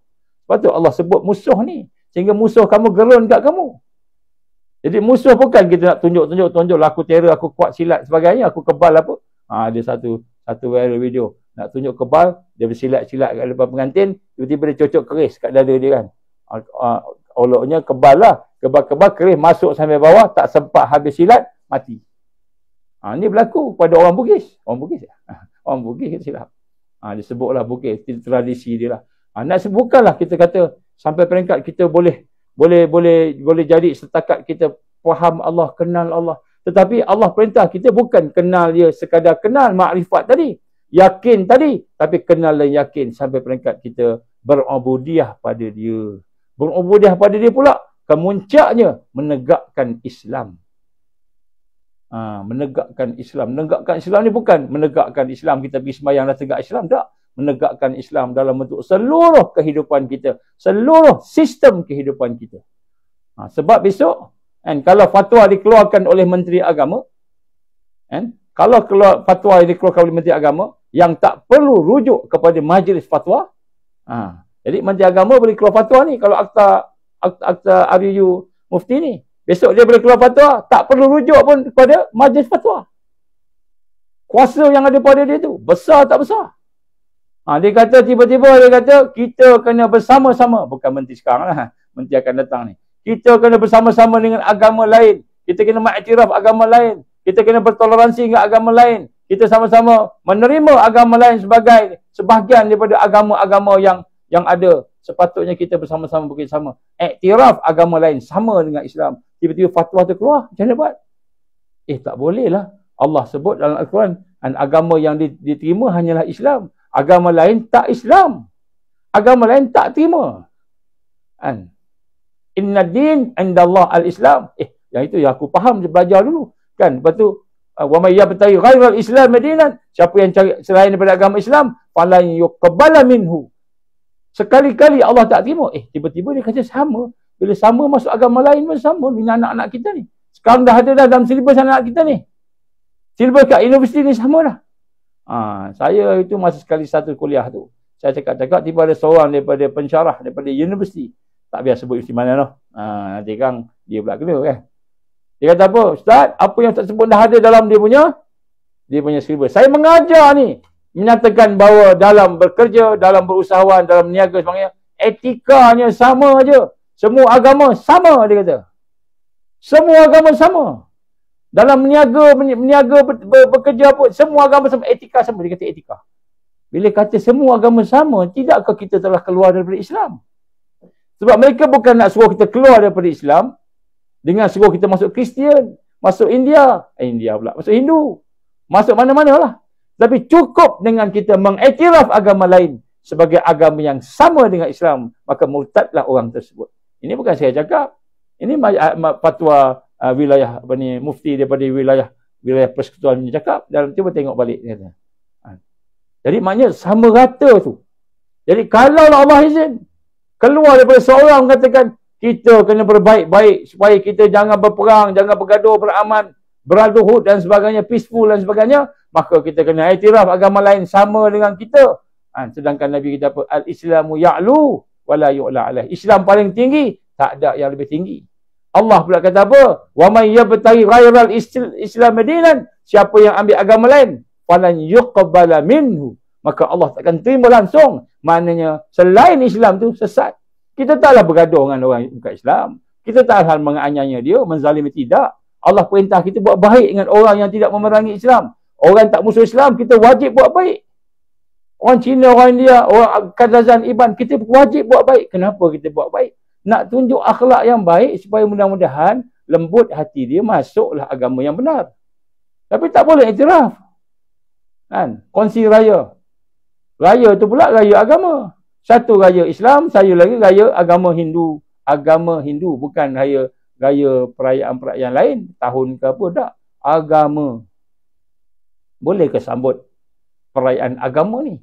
Boleh ke? Jadi besok ada menteri akan isytihar. Maka jadilah dia bukan menteri agama, tapi menteri agama-agama. Macam mana yang ada di Indonesia, menteri agama-agama. Maka adakah ini boleh diterima oleh Allah SWT? Tak boleh. Inilah bahayanya Akta RUU ni. Bukan saya nak kata saya tak sokong, tapi nak sebut bahayanya tu. Kerana kuasa diberi kepada menteri agama, yang sebenarnya pelantikan menteri agama itu juga tidak ada di dalam perlembagaan negara kita. Dia buat. Tak maaf no. Bukan saya cakap, lawyer cakap. Saya nak tanya lawyer mana, nanti dia sebut. Tapi tak sebut kat sini lah. Nanti kan kena attack pula lawyer tu. Nak sebut kat sini bagaimana Allah gambarkan kita supaya kita beramal. Dan beramal tu apa? Membina kekuatan. Kekuatan akidah. Bersihkan hati, bersihkan jiwa kita, roh kita. Sehingga kita mentauhidkan Allah. Benar-benar mentauhidkan perbuatannya, nama-namanya. Kita mentauhidkan sifatnya, mentauhidkan zatnya, mentauhidkan dengan pahaman yang benar. Menghidupkan kalimah syahadah. Asyhadu an la ilaha illallah wa asyhadu anna Muhammad Rasulullah. Tu ada rukun-rukunnya. Jadi perkara yang membatalkan syahadah ada, semua ada. Tapi semua tu dah sekarang dah tinggal. Kita kalau saya tanya apa perkara yang membatalkan syahadah, kita tak boleh jawab. Apa perkara yang rukun syahadah ni, apa rukun syahadah? Syahadah ada rukun. Saya ingat semayang je rukun. Syahadah pun rukun juga. Jadi kemudian selepas tu ibadah pula. Kekuatan ibadah. Ibadah ni bukan hanya sekadar ibadah untuk diri kita. Ibadah secara jamaah, ramai-ramai pula. Ibadah, kekuatan akhlak. Ini semua kekuatan. Kekuatan akhlak, kemudian kekuatan ukhuwah yang membentuk gerak kerja yang tersusun, amal jama'i, kekuatan organisasi. Sebab tu Nabi gambarkan yang berjaya, yang sentiasa berjaya ialah mereka yang bersama dengan organisasi ataupun ta'ifah, kelompok. La tazalu ta'ifah min ummati zahirina 'alal haq. Contoh satu hadis Nabi, akan sentiasa ada di kalangan kumpulan aku organisasi lah, kelompok, organisasi bahasa kita sekarang, kelompok ta'ifah yang diberikan kemenangan. Maknanya Allah gambarkan kemenangan itu cirinya bersama jamaah. Dan jamaah ni jangan kita perasan jamaah kita je. Kita rasa ini jamaah aku yang paling best, paling banyak ulama, jamaah aku lah. Yang paling lama ditubuhkan, jamaah aku lah. Yang paling hebat penonjolannya, banyak aktiviti, jamaah aku lah.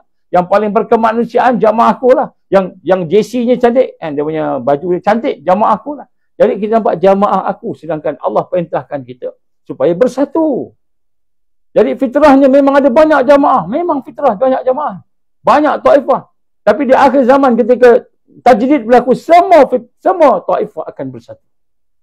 Sebab tu kebangkitan bukan kebangkitan kita je. Kita yang tiara, kita yang hebat. Tak. Kebangkitan kesatuan ummah. Dan ummah ni siapa? Mukmin. Ummah yang telah dipersiapkan tadi. Sebab tu kita dah 100 tahun sekarang ni. Dan hidup tanpa khilafah Islam. Hidup tanpa Amirul Mukminin. Dah 100 tahun. Maka daripada 100 tahun itu, mengikut Dr. Abdul Karim Zaidan, Syahid rahimahullah ta'ala, dia kata apa?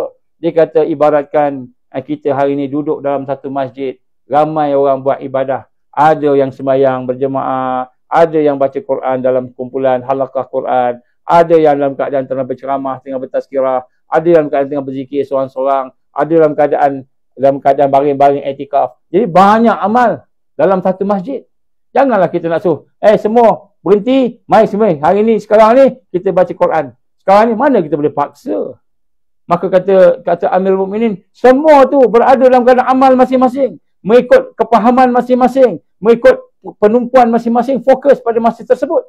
Maka apabila masuk waktu sembahyang fardu, katakanlah Zuhur, Allahu Akbar, azan, iqamah, maka datanglah imam di situ. Semua yang sedang beramal, tak kira apa amalnya. Ada yang sembahyang, ada yang iktikaf, ada baca Quran, semua akan bersatu duduk satu barisan, satu saf berdiri belakang imam. Dan imam tu bila dia takbir Allahu Akbar, baru semua akan takbir serentak Allahu Akbar. Imam rokok, semua Allahu Akbar rokok. Imam sujud, semua sujud. Di situlah dia kata ibaratnya, kata Dr. Abdul Karim Zaidan rahimahullah, dia kata apa? Di situlah ibaratnya kita hari ini. Jangan kita rasa kita yang terbaik. Jangan kita rasa kita yang best. Kita dengki dengan orang lain. Kita pecah dengan orang lain. Ini geng-geng kitab. Saya pernah sekali tu jumpa dengan orang dakwah, orang buat dakwah. Dia kata apa? Ni geng ulama kitab, dia kata. Saya pergi satu masjid tu, saya masa tu belajar lagi, bawa beg. Tiba-tiba habis solat semua, saya duduk kat belakang sekejap, duduklah nak lepaskan penat. Bawa balik naik bas, nak balik rumah. Cuti kan. Jadi kita ada bawa beg lah. Jadi beg tu, saya buka beg tu terbuka sikit, terjatuh kitab banyak jatuh. Jadi ada orang dakwah, golongan dakwah kat situ. Dia tengok saya banyak buku. Dia kata, dia cakap dengan sama dia lah, tapi cakap kuat, saya dengar. Dia kata, kita jangan beriman dengan kitab-kitab. Kita kena beramal. Kita kena beriman dan beramal. Bukan baca kitab. Jangan jadi ulama kitab. Dia kata, saya dengar. Hati saya sakit jugalah, terasa lah kan. Dia kata, pasal tengok kitab kita, bukanlah kitab pun buku-buku je, buku-buku kecil-kecil je. Kita budak-budak sekolah lagi. Saya tengok kan. Dia tengok kat dia senyum je. Dia kata, ini kita ni tak boleh dengan kitab-kitab ni saja. Kita kena keluar, pergi dakwah, ajak orang semua pergi semayang sebagainya. Saya kata betul lah kena dakwah. Tapi jangan buang ilmu kitab-kitab. Tak boleh buang, kita kena baca kitab. Ada ilmu contoh lah. Tapi saya tak cakap dengan dia orang besar, saya budak-budak situ. Saya cuma tengok dia perhati, dia senyum-senyum. Saya tutup balik beg saya, duduk, saya berangkat, Assalamualaikum, saya berjalan. Jadi jangan pula kita nak kata kita yang terbaik. Jamaah aku yang paling ramai, jamaah aku paling banyak ulama, jamaah aku paling aktif, jamaah aku dah sampai ke parlimen, jamaah aku semua ada. Maka kita kata, aku yang betul. Itu namanya ujub. Itu namanya takbur, sombong. Dan Allah SWT tidak akan memilih orang yang ujub, takbur dan sombong. Rasa dia yang paling baik. Dia yang paling best. Maka akan terhalang untuk bersatu. Masing-masing akan memikirkan keadaan masing-masing. Sehingga matlamat yang hadaf-hadaf yang dekat, yang kita kena buat sama-sama, tak dapat buat. Sebab tu bila kita bincang dalam perkara-perkara yang kita lakukan, kita diserang pada hari ini, kita diserang dalam bentuk seluruh sistem. Sebab tu saya sebut pada tuan-tuan, janganlah kita ingat hari ini maksiatnya bila orang tu mencuri je maksiat. Maksiat tu bila orang berzina je dia buat maksiat. Bila orang tu lalai, tak semayang tu maksiat. Tuan-tuan, bila kita tidak boleh bersatu hati, kita bersu'uzon, kita rasa buruk sangka dengan sahabat-sahabat yang seperjuangan tadi. Sebab apa? Kerana bukan jamaah kita. Kerana bukan kumpulan kita. Itu pun dosa. Dan inilah antara sebab-sebab yang mana Allah telah menangguhkan, kita kata, kemenangan umat. Kerana umat hari ini berpecah belah. Tak kira lah yang akidahnya macam mana. Akidah ni pecah akidah lah. Yang mazhab ni pecah mazhab lah. Yang pasal jamaah ni pun jamaah lah. Sampai sangkut kita berbusuk hati. Menikam dari belakang dan sebagainya. Jadi sebab itulah. Dan Allah gambarkan kepada kita wajib berusaha. Dan Allah berfirman dalam surah Muhammad. A'udzubillahi minasyaitanirrajim. Dzalika walau yasha'ullah lantasara minhum. Walakin liyabluwa ba'dakum biba'd. وَالَّذِينَ قَتِلُوا فِي سَبِيلِ اللَّهِ وَالَّذِينَ قُتِلُوا فِي سَبِيلِ اللَّهِ فَلَنْ يُضِلَّ أَعْمَالَهُم. Ini surah apa ni? Surah Muhammad. Kalau tak silap saya. Surah Muhammad ayat 4. Apa Allah berfirman? Ini ayatnya panjang, saya baca yang bawah ni sekali ya. Dan sekiranya Allah menghendaki tentulah dia akan membinasakan musuh-musuh. Jadi kalau Allah nak, Allah boleh hapuskan Zionis, Allah boleh hapuskan Israel, Allah boleh hapuskan musuh-musuh yang ada di depan kita ni. Tak kiralah siapa namanya. Jika Allah mengendaki, tentulah Allah akan membinasakan musuh-musuh tadi. Tak payah-payah kita nak perang, tak payah nak kena sakit, tak payah kena boikot, tak payah kena macam-macam. Tetapi Allah perintahkan kita juga supaya kita melakukan amal tadi. Kamu berbuat demikian, kamu beramal tadi kerana dia nak menguji kamu. Liyabluwakum ba'dakum bi ba'd. Kerana Allah mahu menguji kesabaran kamu dalam menentang golongan-golongan musuh tadi. Kamu membantu, tolong menolong di antara satu sama lain, bersatu. Jadi Allah SWT bukan dia tak boleh kalahkan Zionis, bukan Allah tak boleh hancurkan Israel, bukan Allah tak boleh hancurkan segala jenis pengkhianat, munafik, musyrikin yang ada di hadapan kita. Bukan Allah tak boleh hancurkan orang jahat-jahat yang ada kat parlimen ke, orang jahat-jahat yang ada memegang kepimpinan ke, tak semua no. Tak semua, tapi orang jahat-jahat tu. Tapi Allah nak menguji bagaimana kita ni boleh bersabar dan boleh tolong-menolong di antara satu sama lain. Dan kemudian kita berjuang pada jalan Allah dan orang-orang yang berjuang pada jalan Allah. Dan kemudian di kalangan orang berjuang itu ada yang Allah izin gugur syahid pada jalannya. Maka Allah tidak sekali-kali akan mensia-siakan amal mereka. Jadi maknanya Allah bukan tak boleh nak hapuskan semua kejahatan-kejahatan depan kita ni. Tapi Allah nak uji kita. Kita ni sabar ke tak sabar? Kita ni ikut proses tarbiyah ke tidak? Kita ni ikut buat dakwah ke tidak? Kita ni melakukan jihad ke tidak? Kita ni berukhuwah ke tidak? Kita ni berorganisasi, membina satu penyusunan, bergabung di antara organisasi-organisasi jamaah-jamaah. Ataupun kita hanya pentingkan jamaah kita hanya pentingkan diri kita. Macam parti politik hari ni lah. Mereka hanya pentingkan parti masing-masing. Mereka pentingkan parti masing-masing. Saya dah jumpa dah dengan orang-orang tu. Tak kira lah yang namanya Islam tak Islam. Saya minta maaf sangat-sangat. Kita nak sampaikan ke dia maklumat-maklumat penting yang kita dapat daripada banyak sumber-sumber dalaman. Sama ada sumber daripada dalaman istana pun kita ada. Sumber daripada dalaman-dalaman kepatian pun kita ada. Sumber dalaman daripada musuh pun kita ada. Kita ada banyak. Sebab kita gabungan ni banyak. Maklumat banyak. Kita nak sampaikan. Dan antaranya kepada tuan-tuan guru yang ada. Antaranya kepada orang yang alim yang ada. Yang berilmu. Orang yang menentang musuh Islam tadi. Orang yang kata nak menegakkan Islam. Tetapi bila kita nak bertemu dengan dia, pertemuan-pertemuan itu dihalang, disekat, tak dibenarkan. Sampai peringkat saya berjumpa dengan orang kuat lah. Dia berkaitan dengan ni Aziz jugalah. Allah yarham, dah meninggal dah. Adalah dia punya orang rapat dia lah. Kan? Dia bertemu juga dengan orang rapat-rapat daripada kalangan yang kenal rapat dengan Tuan Guru Abdul Hadi Hawang. Berjumpa dengan, kita kata orang yang kuat-kuat jugalah. Kita kata sebenarnya bagian ni bagian Islam lah. Bagian UMNO ke apa pun kita jumpa juga. Nak sampaikan maklumat-maklumat yang kita ada ni. Apa jawab? Akhirnya dia kata susah lah. Bukan dia, bukan Tuan Guru. Tuan Guru tak tahu ni. Yang bawah ada keliling ni. Pagar ni. Nak jumpa ni ada pagar. Maka dia kata tak boleh lah, mula sakit. Tak boleh nak jumpa lah apa sebagainya. Akhirnya dia kata sebenarnya mereka dah ada keputusan. Apa keputusannya? Nak bersama dengan perancangan yang ada. Kalau WHO yang menguasai, WHO lah.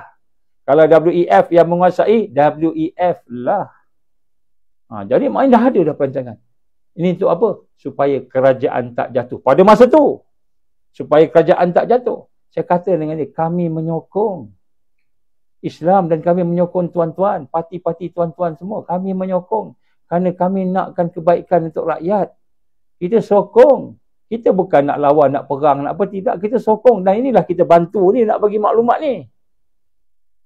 Jadi apabila kita menjaga kebaikan, keutamaan siasah parti melebihi siasah umat, siasah parti melebihi daripada siasah dakwah umat, siasah untuk nak selamatkan rakyat dan umat, maka pada masa itu kita telah melanggar prinsip. Kita menjaga siasat parti atas nama Islam. Itu ijtihad. Tapi menjaga Islam, menjaga nyawa, maqasid syariah ni. Saya giring kepala, saya kata tak apalah kalau macam itu. Minta maaf sangatlah. Tuan ingat, Tuan dah duduk dalam siasah yang digambarkan matang dan sebagainya. Rupa-rupanya siasah yang ada tu duduk di bawah siasah yang lebih besar. Siasah Al-Masih Dajjal. Dia kata ni teori-teori konspirasi. Ini teori, sekarang dah jadi fakta lah. Sekarang jadi fakta lah. Dulu kita kata ada bioweapon menyerang negara kita. Ada chemical weapon menyerang negara kita. Dia kata ni teori. Betul ke teori? Cuba tengok sekarang. Kita tengok sekarang. Fakta yang ada, data yang ada. Kita ada data-data kematian yang meningkat 34.5%. Kadar kematian meningkat ketika PICK dia ambil. Ketika PICK tu, program imunisasi tadi, COVID tadi, kan, nak dilancarkan, banyak ramai orang ambil, ketika itulah kematian meningkat sebanyak 34.5%. Kematian negara Malaysia ni. Dan begitu juga dengan kematian negara lain, sama lebih kurang. Malahan kematian ataupun kita kata keguguran atau kematian anak-anak kelahiran menurun 6%. 6% yang sepatutnya lahir mati. Ketika program-program itu dilaksanakan, kita ada demi data. Data tu bukan kita buat, bukan kita cari. Data tu daripada kementerian juga. Data daripada kementerian. Dapat Jabatan Perangkaan. Bukan data kita buat sendiri tak. Kita ambil data tu. Nak tunjukkan ini dia. Maknanya ada sesuatu ni. Sesuatu. Kalau benda ni berterusan dan berlaku, tentulah akan mudarat kepada negara kita. Mudarat. Berapa banyak anggota polis yang terkesan, frontliner yang terkesan, berapa banyak, berapa ramai askar yang terkesan, berapa ramai kita kata doktor dan orang-orang hospital nurse dan sebagainya yang terkesan, berapa ramai. Ada buat kajian tak? Berapa ramai pula rakyat Malaysia yang terkesan? Ada ke data-datanya? Wallahu alam. Nak sebut kat sini kan, apabila kita bertemu dia siasah kepatian lebih daripada siasah rakyat, siasah Islam menjaga masalah din, masalah nyawa, nafs dan yang lain-lain lah, maka ketika itu sistem yang ada telah menutup mata dan telinga mereka yang berada di dalamnya. Tak nampak lah. Dia nak basuh tong tahi dari dalam tong tahi. Dia nak basuh tong tahi, dia masuk dalam tong tahi, dia basuh kat situ. Kan? Maka dia akan terkena tahi sehingga dia tak rasa dah baunya, busuknya, tak rasa dah. Dah duduk kat tong tahi. Kita mungkin 10 meter, 20 meter pun dah boleh bau dah tahi daripada tong tu. Dia dah masuk dalam tu. Dia tak bau dah tak nampak tahi dah. Tahi dia nampak macam biasa je, macam tanah je.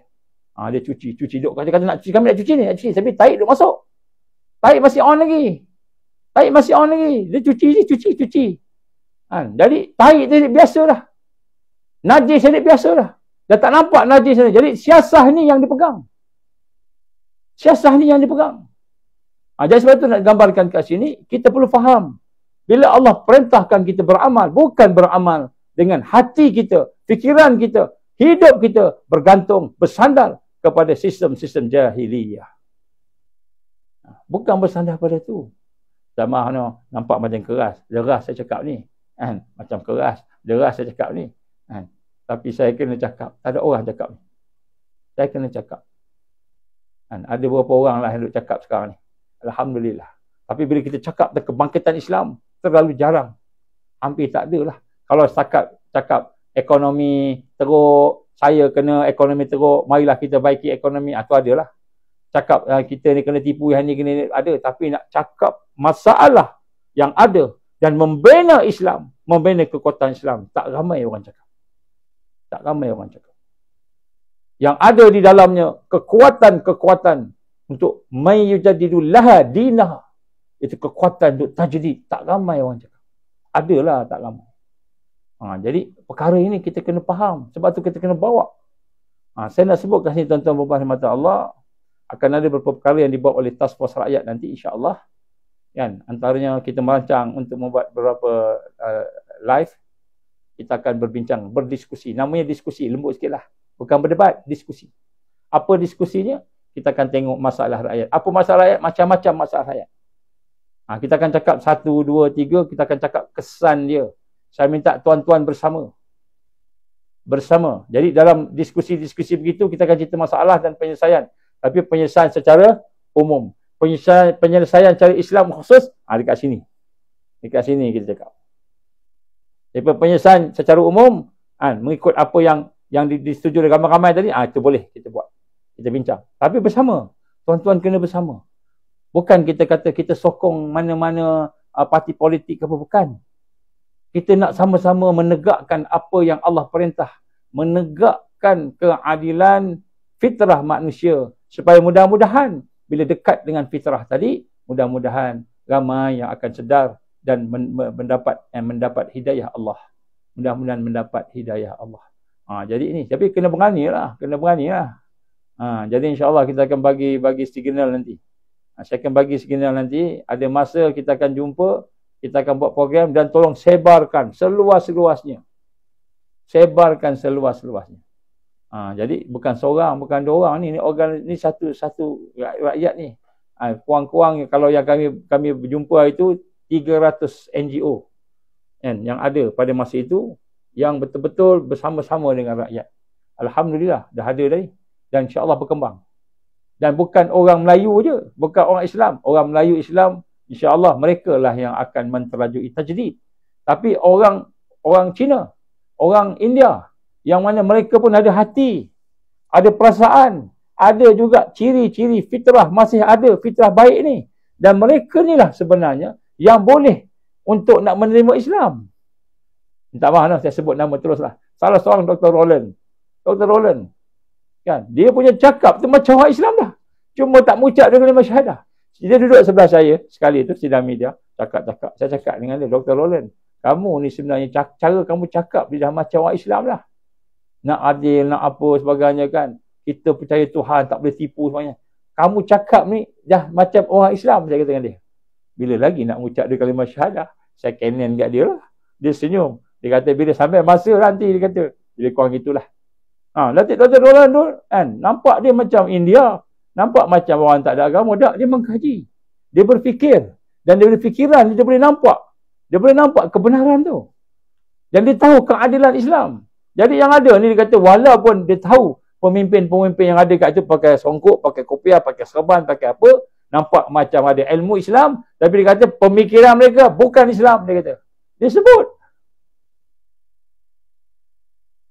Nampak tidak adilnya, nampak ada kepentingannya. Allah Akbar. Orang bukan Islam sebut macam itu, malu kita orang Islam ni. Saya duduk sebelah dia, kata kamu ni mengucap dia kalimah syahadah aja. Kan? Ucap dia kalimah syahadah aja. Nantilah doa lah mudah-mudahan dapat hidayah. Jadi orang-orang yang bukan Islam pun, yang India ni, yang Cina, Dr. Kenny, Cina. Dia pun luar biasa. Saya ingat sekali dia disebut astagfirullah ke, Masya Allah gitu dia sebut sekali tu. Kan? Raymond, ramai yang kita jumpa-jumpa ni. Adalah doktor daripada Mafim dan sebagainya. Ni doktor-doktor yang bukan Islam. Tapi mereka menyatakan fitrah dia, iaitu tak suka orang anyaya, tak suka orang buat jahat, tak suka orang berkhianat, tak suka pemimpin-pemimpin yang korup. Dan mereka ni pakar-pakar. Kan? Jangan sebutlah Profesor Mustafa. Profesor Mustafa ni lagilah. Saya minta maaf, no. Dia pernah diugut, saya sebut kat sini. Dia pernah diugut oleh seorang menteri yang memegang kesihatan pada satu masa dahulu. Mengugut untuk menarik pencen dia. Pernah diugut untuk menarik professorship dia. Pernah diugut, dia kata apa, Prof, janganlah cakap apa benda maklumat-maklumat ni, sebab Profesor Mustafa ni, dia pernah kerja dengan WHO. Pernah kerja dulu. Dia tahu bab vaksin ni, dia tahu sangat. Dia toksikologi, farmakologi. Dia memang pakar bahagian ni. Dan dia tahu, dan dia tak boleh faham. Kenapa orang tak boleh faham macam mana dia faham? Sampai peringkat menteri ugut dia. Masa tu dia pegang menteri lah. Tak payah cakap sebut nama lah. Selagi macam-macam pula berlaku kan. Dia kata apa? Kalau sayangkan pencen, kalau sayang professorship ni semua, dia kata, senyap je lah. Jadi pernah satu ketika tu Prof Mustafa dia senyap-senyap. Dia kata, saya ni tak boleh duduk depan. Saya ni tak boleh sebab ada orang ugut saya.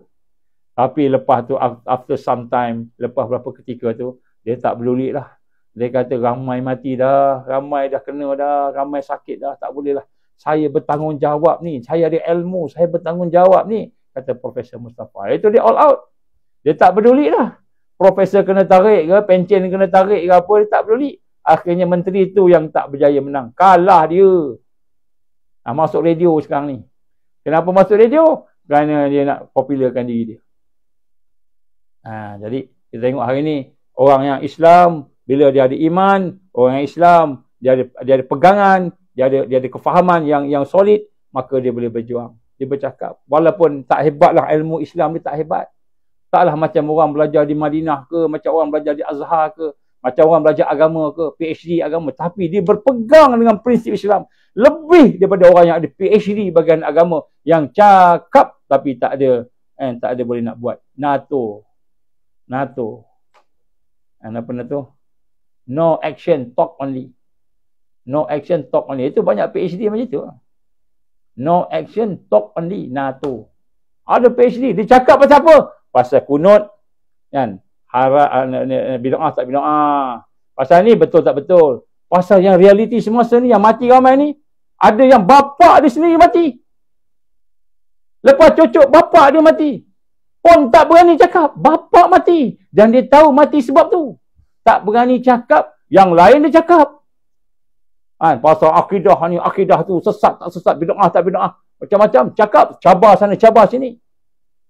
Bapak sendiri mati. Tak nak cakap pasal benda yang membawa kematian dan kerosakan kepada ummah. Ini contohlah. Nak sebut orang Islam yang tidak ada akidah yang lurus, iman yang benar, dia lebih nampak perkara yang remeh-temeh berbanding dengan usul, berbanding dengan asas-asas prinsip Islam. Inilah digambarkan sebagai apa? Digambarkan sebagai man yujaddidullah dinaha. Mereka yang akan mentajdidkan agama Allah. Inilah dia dah. Jadi sebab tu malam ni salah satu daripada fiqh an-nasr wa tamkin yang kita nak sama-sama ni, bahawa kita kena beramal. Bukan cakap je, kena beramal. Kena datang ziarah, turun, jumpa sahabat-sahabat ni. Seorang kat Perak ni, jom selawat kat Perak, datang kat Melaka jumpa. Assalamualaikum, waalaikumsalam, rindu sebagainya. Ini semua ukhuwah ni. Ukhuwah daripada apa ni, Penang, daripada Kedah, daripada Pahang datang. Assalamualaikum, waalaikumsalam, pergi ke Johor, pergi mana? Berjumpa dalam rangka nak menghidupkan ukhuwah dan menghidupkan satu amal yang mampu kita buat. Kita mampu buat. Jangan buat amal yang kita tak mampu. Jadi ini perkara yang kita nak lakukan. Tambahan lagi dalam keadaan sekarang ini, negara kita sangat kritikal. Dalam persidangan meja bulat yang kita buat, negara kita sudah sampai red alert, ancaman lampu merah. Dah sampai red alert dah. Kita tak tahu. Kita duk tengok hidup kita. Aku ada makan, tak ada makan. Ada gaji, tak ada gaji. Laku, tak laku. Aku punya bisnes. Kita tengok. Kita punya yang biasa kita. Sedangkan marhalah sekarang, peringkat sekarang bukan lagi peringkat nak fikir macam 10 tahun punya fikir. 20 tahun punya fikir. Kita dah 100 tahun dah ni. Dah 100 tahun. Masihi pun dah lepas 2024. Hijri pun dah lepas 1442. Kejatuhan Osmaniyah 1342 Hijriah. Ketika Khalifah dipecat. Bersama dengan 1924. Maka tahun kita 1442. 100 tahun Hijri bersama dengan 2022 dah lepas. Dan 2024 Masihi pun dah lepas. 100 tahun dah lepas. Jadi kita masih duk fikir kita ni 10 tahun dulu, 20 tahun, 30 tahun, sambutan 40 tahun, sambutan 50 tahun, sambutan 60 tahun pertubuhan. Tapi cara fikir macam 60 tahun dulu lagi. Cara beramal macam 60 tahun dulu lagi. Tak sama. Tak sama. Politik pun sama juga. Fikir nak menang. Kita boleh kuasai 3 negeri cukuplah. Apa 3 negeri? Kita nak kuasa satu dunia. Kalau nak kuasa 3 negeri, kita lawan dengan DAP ke, UMNO ke, mana-mana ke yang kita lawan tu, kita sudah puas hati dah. Tak, musuh kita bukan UMNO. Musuh kita bukan DAP. Musuh kita ialah antarabangsa. Musuh kita ialah Al-Masih Dajjal. Yahudi kata apa? Melek Messiah. Melek Messiah iaitu Raja Al-Masih. Itu musuh yang sebenar. Ada orang tanya dengan saya, macam mana apa nama kita nak tahu musuh kita macam mana? Tengok apa Nabi sebut. Jangan tengok apa kita faham, apa kita pandang. Memang tak sampai. Kita tengok apa Nabi sebut. Sebab tu kita bincang tentang pakatan jahat. Dulu orang sebut teori. Dah, sekarang dah fakta dah. Dah nyata dah. Apa teorinya? Saya ingat lagi ada orang kata ni Ustaz Cocoklogi. Indonesia lah, Ustaz Cocoklogi. Cocoklogi dia kata. Saya ingat cocok ni makan sedap. Rupa cocoklogi ni maksudnya teori. Bukan teori. Semua dah jadi fakta dah. Malahan musuh dah istihar dah. Dah declare. Tuan-tuan dan puan, kita diambang peperangan Malhamah Kubra. Saya ingat tak lama dah. Silap-silap 2025 berlaku sesuatu yang besar. Saya ingat paling-paling 2026. Ini hasil kajian yang kita buat. Dan mungkin 2027 Islam dah kemuncak sehingga Allah izin kita menang 2027 insya-Allah. Ini bukan cocoklogi. Sebab perancangan mereka CBDC dan digital ID kurang-kurang 2025. Dajjal tak akan keluar selagi CBDC tak berjalan. Dajjal tak akan keluar sehingga dikontrol semua sekali. Raja keluar, dia nak benda semua dah siap. Tu raja lah. Sehingga akhirnya semua orang tengok dia minta tolong. Wahai raja, wahai pemimpin, wahai sekretari jeneral, wahai presiden, wahai nabi, wahai rasul, wahai Tuhan, dia kata. Kami nak air, tempat kami banyak berlaku kebuluran, nak air, nak makanan, bagi. Tempat kami perang, nak aman, habis kita kata. Tak ada perang dah. Tempat kami sekian, habis. Dia datang. Jadi masa bila? Masa dia kontrol keuangan. Dia dah kontrol digital currency. Tapi dia tak boleh lama. Dia kalau lambat akan habis ni. Sebab itulah tuan-tuan puan-puan, peperangan yang berlaku di Gaza pada hari ini sudah sampai kepada tahap orang luar masuk dalam. Dah sampai dah. Apabila Ismail Haniah dibunuh dan kemudian Yahya Sinwar dibunuh. Kan? Dua pemimpin yang dibunuh secara serentak, secara berdekatan. Dan kemudian dalam keadaan yang ada pada hari ini kita melihat kepongan-kepongan dan berkembang pula kepada Lebanon, berkembang pula dengan Iran. Iran pun masuk campur sampai keluar pula orang kata Iran ni banyak tolong Gaza lebih daripada Sunni. Syiah lebih banyak tolong Gaza lebih daripada Sunni. Saya ingat itu statement politik. Sunni menolong Gaza sebenarnya. Saya kenal sangat dengan sahabat-sahabat kita di Gaza ni. Saya kenal sangat. Saya bersama juga dengan mereka lah, nak kata lebih kurang itu kan. Dan saya tahu internal dan external. Of course lah, Nabi SAW bagi contoh kat kita, kalau ada orang munafik, kita jangan perang dia. Kenapa kita tak boleh perang dia? Sebab dia tidak menzahirkan munafik dia. Dia tak menzahirkan permusuhan dia, tak boleh perang. Kalau perang, orang nampak Islam ni tak adil. Jadi zaman Madinah dulu, Nabi tak perang orang munafik. Cuma Nabi beritahu pada sahabat yang dipercayai dan sahabat itu memegang rahsia dan sahabat itu melihat dan merhati. Kalau ada perkara yang membahayakan kepada jamaah, maka dia akan beritahu. Dia akan inform. Kita kena buat gini sebab orang ni nak buat orang munafik nak bagi langganan. Sekarang ni munafik majoriti. Mukmin yang sadiq minoriti sekarang. Sehingga nampak pakai ada janggut, ada kopiah, ada serban, ada kopiah merah dan kopiah macam-macam, biru sebagainya, pakai jubah, pakai apa semua. Nampak seperti ini ulama. Rupa-rupanya di belakangnya ada munafikin, musyrikin. Saya tak tulis siapa-siapa tu. Jangan letak tu. Saya nak sebut supaya kita berhati-hati je. Supaya kita berhati-hati. Mengatakan Syiah lebih banyak membantu Gaza daripada Sunni, itu hanya statement politik. Kerana yang membantu Gaza, membantu Palestin, Al-Aqsa, yang nampak dan yang tak nampak ialah ahli sunnah wal jamaah. Sunni, bukan Syiah. Jangan cakap Syiah membantu Gaza lebih daripada orang Sunni. Kalau cakap hak tu, maknanya sama ada dia tak tahu ataupun dia bercakap politik. Minta maaf no. Sebab saya on the ground. Saya orang yang on the ground. Kita pergi sampai ke Gaza. Kita mengetahui pergerakan-pergerakan yang ada. Kita faham macam mana di kem-kem pelarian. Kita tengok kem-kem pelarian. Tak tahukah kita kes yang berlaku setelah Iraq jatuh. Orang Syiah bunuh orang Palestin. Banyak di Iraq. Banyak dibunuh. Antara orang yang dicari oleh orang Syiah ketika itu ialah orang Palestin. Orang Palestin. Sehingga orang Palestin terpaksa melarikan diri daripada Iraq pergi ke Syria. Nak masuk Syria pula, orang Syiah di situ tutup, tak nak bagi masuk. Maka duduklah mereka ke Tanaf. Saya dah sampai ke Tanaf tu. Saya dah pergi ke Tanaf tu. Berjumpa dengan orang-orang Palestin yang jadi pelarian di situ. Yang dikejar oleh Syiah yang di Iraq. Yang ditahan oleh Syiah yang ada di Syria pada masa itu. Mereka duduk tengah-tengah. Nak kanan tak boleh, kiri tak boleh. Duduk kawasan yang cukup berbahaya dari sudut kehidupan. Saya jumpa, siapa yang tolong? Sunni yang tolong, bukan Syiah. Jangan kata Syiah menolong lebih hebat. Tuan-tuan puan-puan, kalau sungguh-sungguhlah Iran nak tolong Palestin, daripada dulu dia tolong. Kenapa dia tolong hanya lepas beberapa ketika ini? Kerana memang sebenarnya siasah Israel, mereka dah tak boleh kalahkan Hamas. Jadi macam mana nak kalahkan Hamas? Dia kena kalahkan semua. Dia kena besarkan peperangan ni.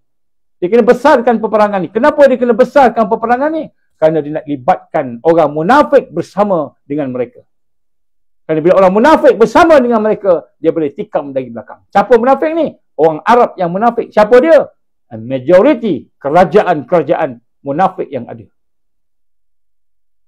Jadi bila Iran tembak ke Israel, berapa ramai mati kat Israel? Oh, dia kata Iran bagi tahu kat mana dia nak bom supaya tak nak matikan orang, dia hanya nak matikan tentera je. Betul ke? Kita percaya dia punya cakap propaganda itu.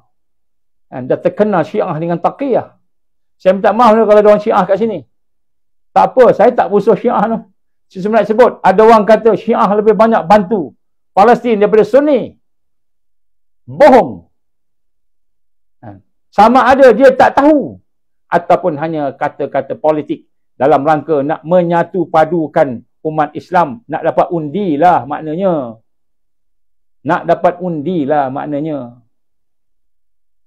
Jadi kalau orang Syiah tu dia boleh sokong lah. Kalau orang Sunni boleh sokong lah kerana kita satu padu. Itu statement politik sahaja. Minta maaf no. Ini berdasarkan pengalaman. Bukan berdasarkan buku kitab baca ni, bukan. Ini bukan berdasarkan mimpi, tak, berdasarkan fakta.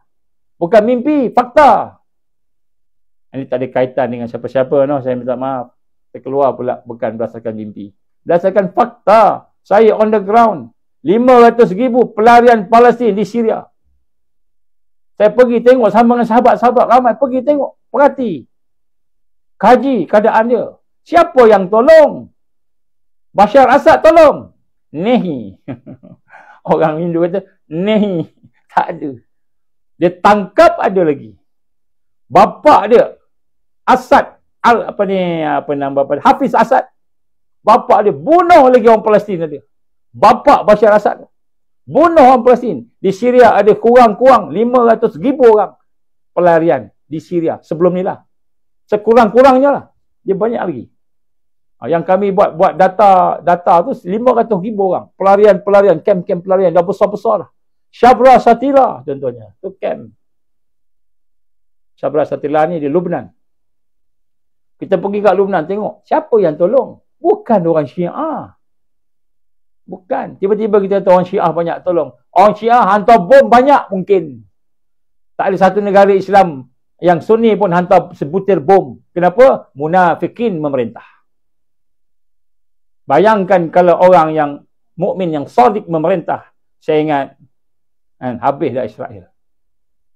Jadi dia kata ratus ribu lah kata. Bom daripada Iran pergi ke Palestin, pergi ke Israel. Minta maaf no saya sebut ni. Kita tengok ribu bom datang, kita kata Syiah tolong banyak. Minta maaf lah. Saya orang duduk on the ground, saya tak percaya. Saya tanya dengan kawan-kawan sahabat kita di Gaza, sahabat kita di Palestin, sahabat kita di Aqsa. On the ground, bukan politik. Saya tanya, no, nehi. Bukanlah kata tak tolong langsung. Tetapi nak sebut kat sini, kan, statement tu adalah statement politik. Saya minta maaf, saya sebut lah, terus terang lah. Saya tak ada kepentingan. Saya tak nak tonton undi saya tak nak bertanding pun. Saya tak nak bertanding pun. Tak ada kepentingan apa pun. Saya dapat duit ke? 1 sen tak dapat. Bukanlah nak sebut apa. Saya tak ada kepentingan, tuan-tuan. Saya sebut ni berdasarkan apa yang kita lalui on the ground. Ahlus sunnah wal jamaah. Orang-orang seni ni yang banyak membantu. Saya kenal ramai. Dia punya jaringan, apa namanya, jaringan peniaga-peniaga ni, businessman ni, Arab ni, dia orang ada. Yaman Group Business Club, macam-macam lah. Jordan pun ada, di Lebanon pun ada, semua dia ada dia punya kata persatuan ekonomi yang bantu Gaza. Dari Qatar, dari Jordan, dari Turki, yang bukan Arab, dari Turki bercampur dengan Arab. Bukan kerajaan, tapi Ahlus Sunnah. Mereka sebenarnya yang menghidupkan, membantu penghidupan di sana. Sehingga sampai boleh terbinanya teknologi. Bukan orang Syiah. Nak ambil hati orang Syiah pun ambil lah. Tapi bukan, jangan cerita pasal perjuangan mereka lebih baik. Ini hanya nak jadikan mereka hero. Saya minta maaf, no. Saya tak ada penting apa-apa. Saya cuma cakap je. Berdasarkan pengalaman saya bersama mereka. Dan berdasarkan kepada fakta yang saya tengok, yang saya baca, yang saya kaji. Bersama juga dengan sahabat-sahabat lah. Bukan saya seorang lah, sahabat-sahabat. Ramai kawan-kawan kita ni. Syekh-syekh pun ramai. Saya pernah belajar di Amerika. Saya tahu pandangan-pandangan syekh dari sana. Saya pernah juga berada di kawasan-kawasan Middle East. Saya tahu pandangan-pandangan mereka. Dan mereka menyatakan. Dan on the ground, saya tengok dengan mata saya. Siapa yang tolong untuk orang miskin tu? Yang hantar biskut, yang hantar tepung, yang hantar minyak. Siapa ni? Yang hantar Ahlus Sunnah. Yang bagi mereka makanan, biiznillah, miskin pelarian ni. Yang bagi mereka kerja. Yang mencari dana untuk mereka. Subhanallah. Minta maaf. Dan juga disebut oleh pimpinan-pimpinan Al-Qassam, pimpinan-pimpinan Hamas. Mereka bersebut. Tapi mereka tak sebut secara peringkat sebab nak jaga diplomatik. Dia nak jaga hubungan diplomatik. Dia kan parti politik juga. Dia tak sebutlah keburukan orang. Dia nak sebut baik semua. Dia semua sebut baik sebab apa? Nak jaga. Tapi dia tak boleh cerita yang negatif yang orang tu tak suka kan. Jadi tak nampak bergaduh. Macam Nabi SAW tak cerita tentang keburukan orang munafik. Tapi saya hari ni cerita sebab ada orang dah cerita. Orang kata begini. Saya nampak fakta ni tak betul. Saya nampak fakta ni salah. Saya kena betulkan lah. Tapi bukan kerajaan. Kerajaan banyak retorik sahaja. Kita tengok apa yang saudara Anwar Ibrahim sebut. Nak membantu Palestin. Olok-oloknya nak membawa ke United Nations. Kita tengok sejauh mana disebut. Dia berani ke sebut dekat United Nations General Assembly. Dia berani sebut. Macam mana Tun Mahathir sebut. Bukan saja sebut. Tun Mahathir sebut banyak. Tapi kita tengok adakah PMX kita berani buat juga. Berani buat. Jangan sebut. Sebut NGO punya level. Setakat berucap, berapi-rapi, takbir, Allah Akbar. Itu NGO punya level. Level NGO ni dia boleh cakap. Waktu kutip sikit-sikit, pergilah tolong. Level kerjaan ni. Dia jadi Perdana Menteri ni. Takkan cakap macam NGO juga. Cakap berapi-rapi. Budak UM pidato, benang pidato boleh cakap berapi-rapi daripada Anwar Ibrahim. Cakap. Semua orang boleh cakap. Buat. Apa yang nak buat? Kita hantar tentera kita masuk ke sana. Minta izin daripada United Nations. Wahai United Nations, kami rakyat Malaysia merasa terharu, merasa sakit hati dengan penderitaan anak-anak hari ini. Tak ada makanan, tak ada air. Tak ada ubat-ubatan, hidup segan. Mati panggil dia. Tak sebut kat sini. Kami nak minta hantar tentera kami ke sana untuk memberi bantuan kemanusiaan. Minta. Kalau tak nak bagi pun, kami nak pergi juga. Cakap macam itu. Cakap macam Tun Mahathir dulu. tak secara terang-terang cakap belakang-belakang, Tuan Mahathir hantar 1,000 orang ke Bosnia. 1,000 tentera dihantar. Itu pun ada orang minta, Tuan, teruk sangatlah Bosnia ni Tuan, macam mana? 1,000 orang tentera kita hantar. Low profile, jangan bawa bendera Malaysia, pakai baju biasa. Minta maaf no. Ini rahsia. Tapi saya nak dedahkan sebab saya nak tunjuk bagaimana sebenarnya bukan cakap yang power. Yang power ialah aksi, action. Cakap betul-betul. Buat betul-betul.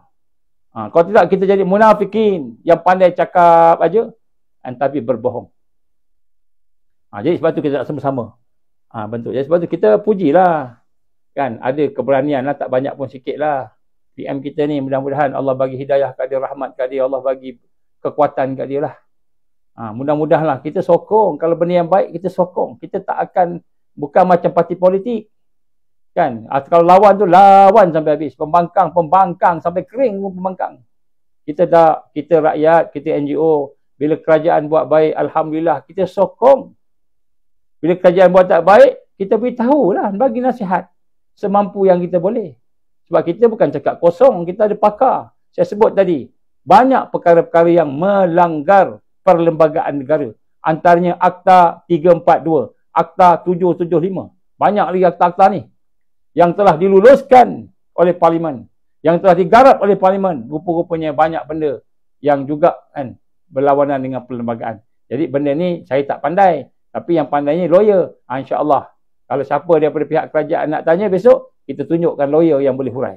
Tapi syaratnya, jangan tunjuk diam-diam. Kena tunjuk depan-depan, cara terus. Supaya rakyat tahu.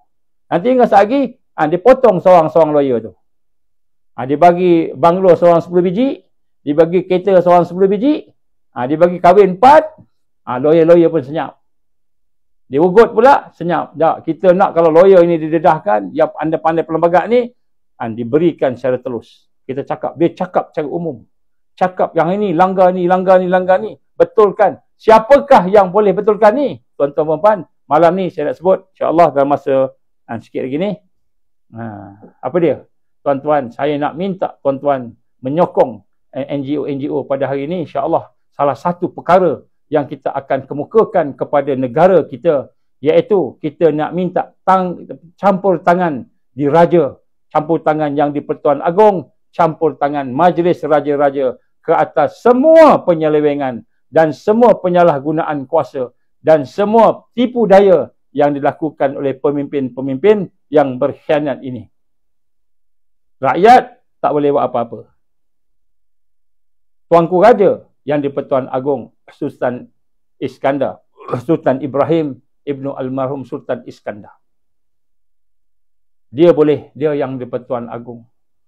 Maka patik-patik kami yang ada di sini memohon, merayu, merafak sembah untuk meminta tuanku dan Majlis Raja-Raja campur tangan dalam semua perkara penyelewengan yang berlaku. Kita ada resolusi rakyat yang telah kita buat, task force rakyat telah pun kita bagi, dan insya-Allah kita akan sampaikan kepada Majlis Raja-Raja dan kepada Duli Yang Maha Mulia Seri Paduka Baginda yang di Pertuan Agong, Sultan Ibrahim bin Sultan Iskandar Almarhum. Nak sebut kat sini, kita minta rakyat bersama. Dan saya nak sebut kat sini, satu benda yang fakta, kedaulatan raja, kekuatan raja bukan bersama Parlimen. Kekuatan raja bersama rakyat.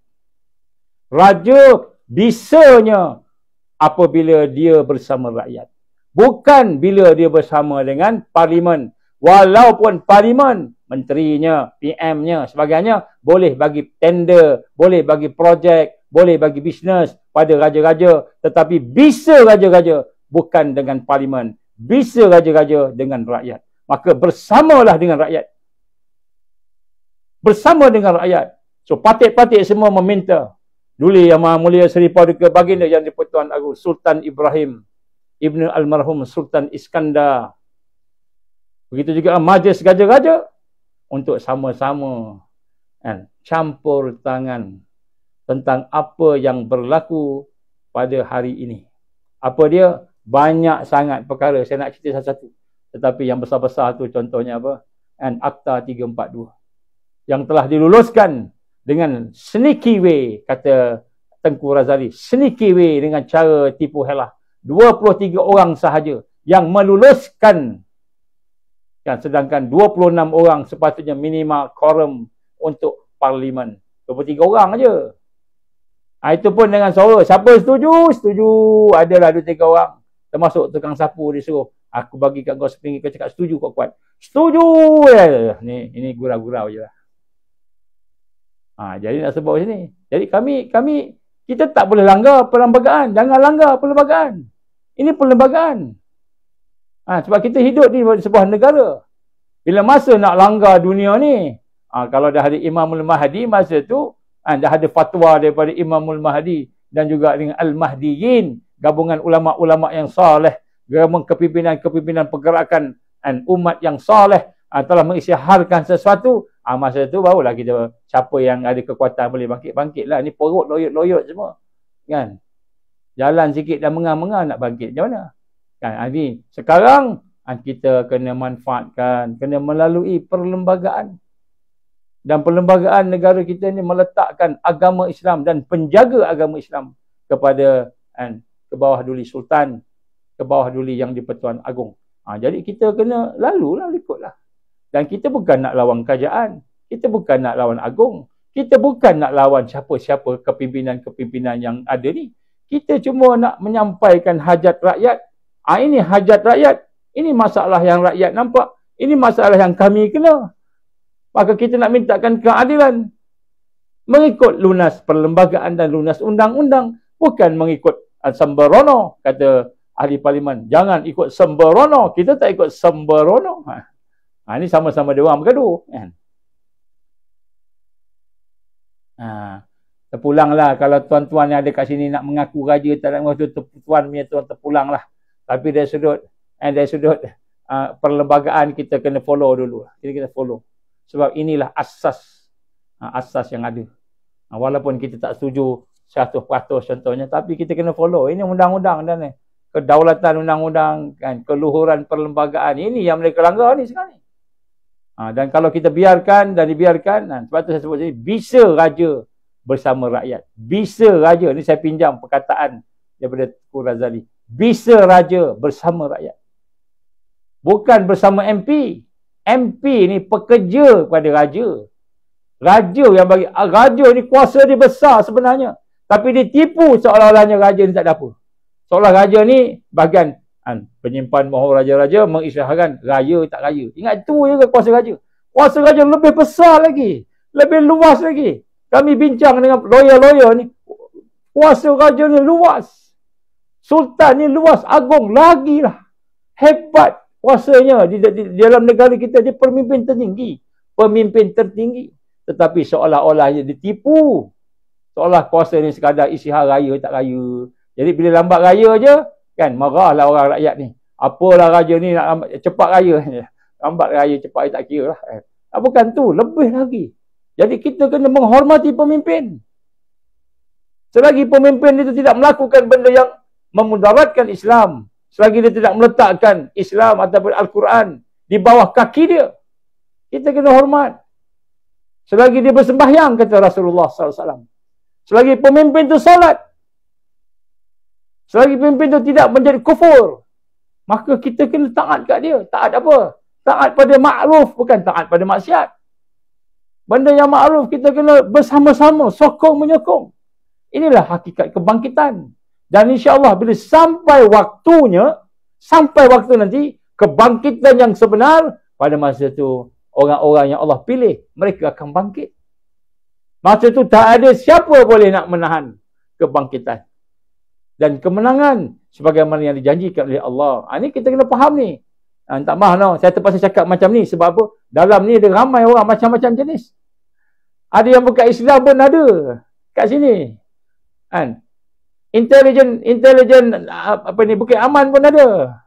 Intelijen tentera pun ada dalam ni. Kerabat raja pun ada. Saya tak tahu lah raja ada. Saya tahu Sultanul Arifin Al-Haq adalah.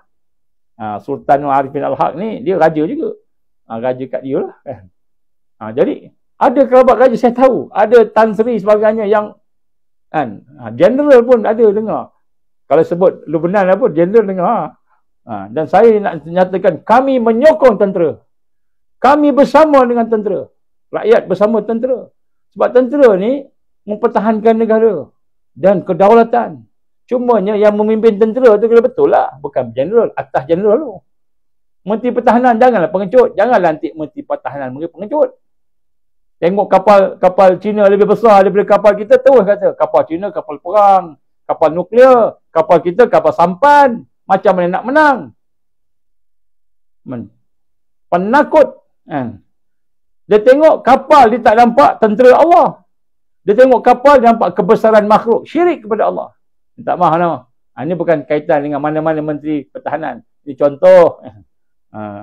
Kalau yang ada tu, kan, terasa pedas makan padi, makan cili, terasa pedas. Itu dia punya hal lah. Baik, jadi saya nak sebut ke sini tuan-tuan dan puan-puan Allah. Saya nak simpulkan di sini bahawa di dalam memahami fiqhun nasr atau tamkin, iaitu fiqh kemenangan dan juga kedudukan, menegakkan khilafah, menegakkan Islam tadi, maka kita kena faham akan cara-cara dan gaya-gayanya. Dia ada demi sebab-sebab kemenangan, dia ada syarat-syarat kemenangan, dia ada demi sunnahnya. Ini kita kena faham. Jangan kita main semangat Allah Akbar, Allah Akbar, Allah Akbar. Mari kita mengundi je. Mengundi tak akan menang lah. Kalau kita tak semayang, mengundi, demonstrasi, datang 1 juta demonstrasi, tapi seorang pun tak semayang, Allah tak tolong. Sebab kemenangan bukan daripada kita. Kemenangan bukan sebab kita ramai. Kemenangan bukan sebab kita terror. Kemenangan bukan sebab kita pandai, kita banyak jaringan. Kemenangan daripada Allah. Allah bagi menang. Allah sebut tadi kan, dalam Quran tadi kan, bukan Allah tidak boleh mengalahkan musuh. Allah boleh, tapi Allah nak menguji kamu ni sabar tak? Kamu ni tolong menolong tak? Bersama-sama membina kekuatan. Kalau kamu sabar dan bekerja sama, bersatu padu, tolong menolong, insya-Allah Allah bagi menanglah. Bila? Insya-Allah sun. Tetapi Allah bagi amaran. Sekiranya kita tidak menyahut seruan untuk bangkit bersama membina kekuatan tadi, maka Allah akan lantik, Allah akan gantikan orang-orang yang lain yang lebih baik daripada kita. Itu amaran Allah. Allah tak perlukan kita. Islam tak perlukan kita. Kebangkitan tak perlukan kita. Kemenangan Islam tak perlukan kita. Tapi kita yang perlukan Allah. Kita yang perlukan kebangkitan. Kita yang perlukan Islam. Kita yang perlukan jihad, dakwah dan tarbiyah.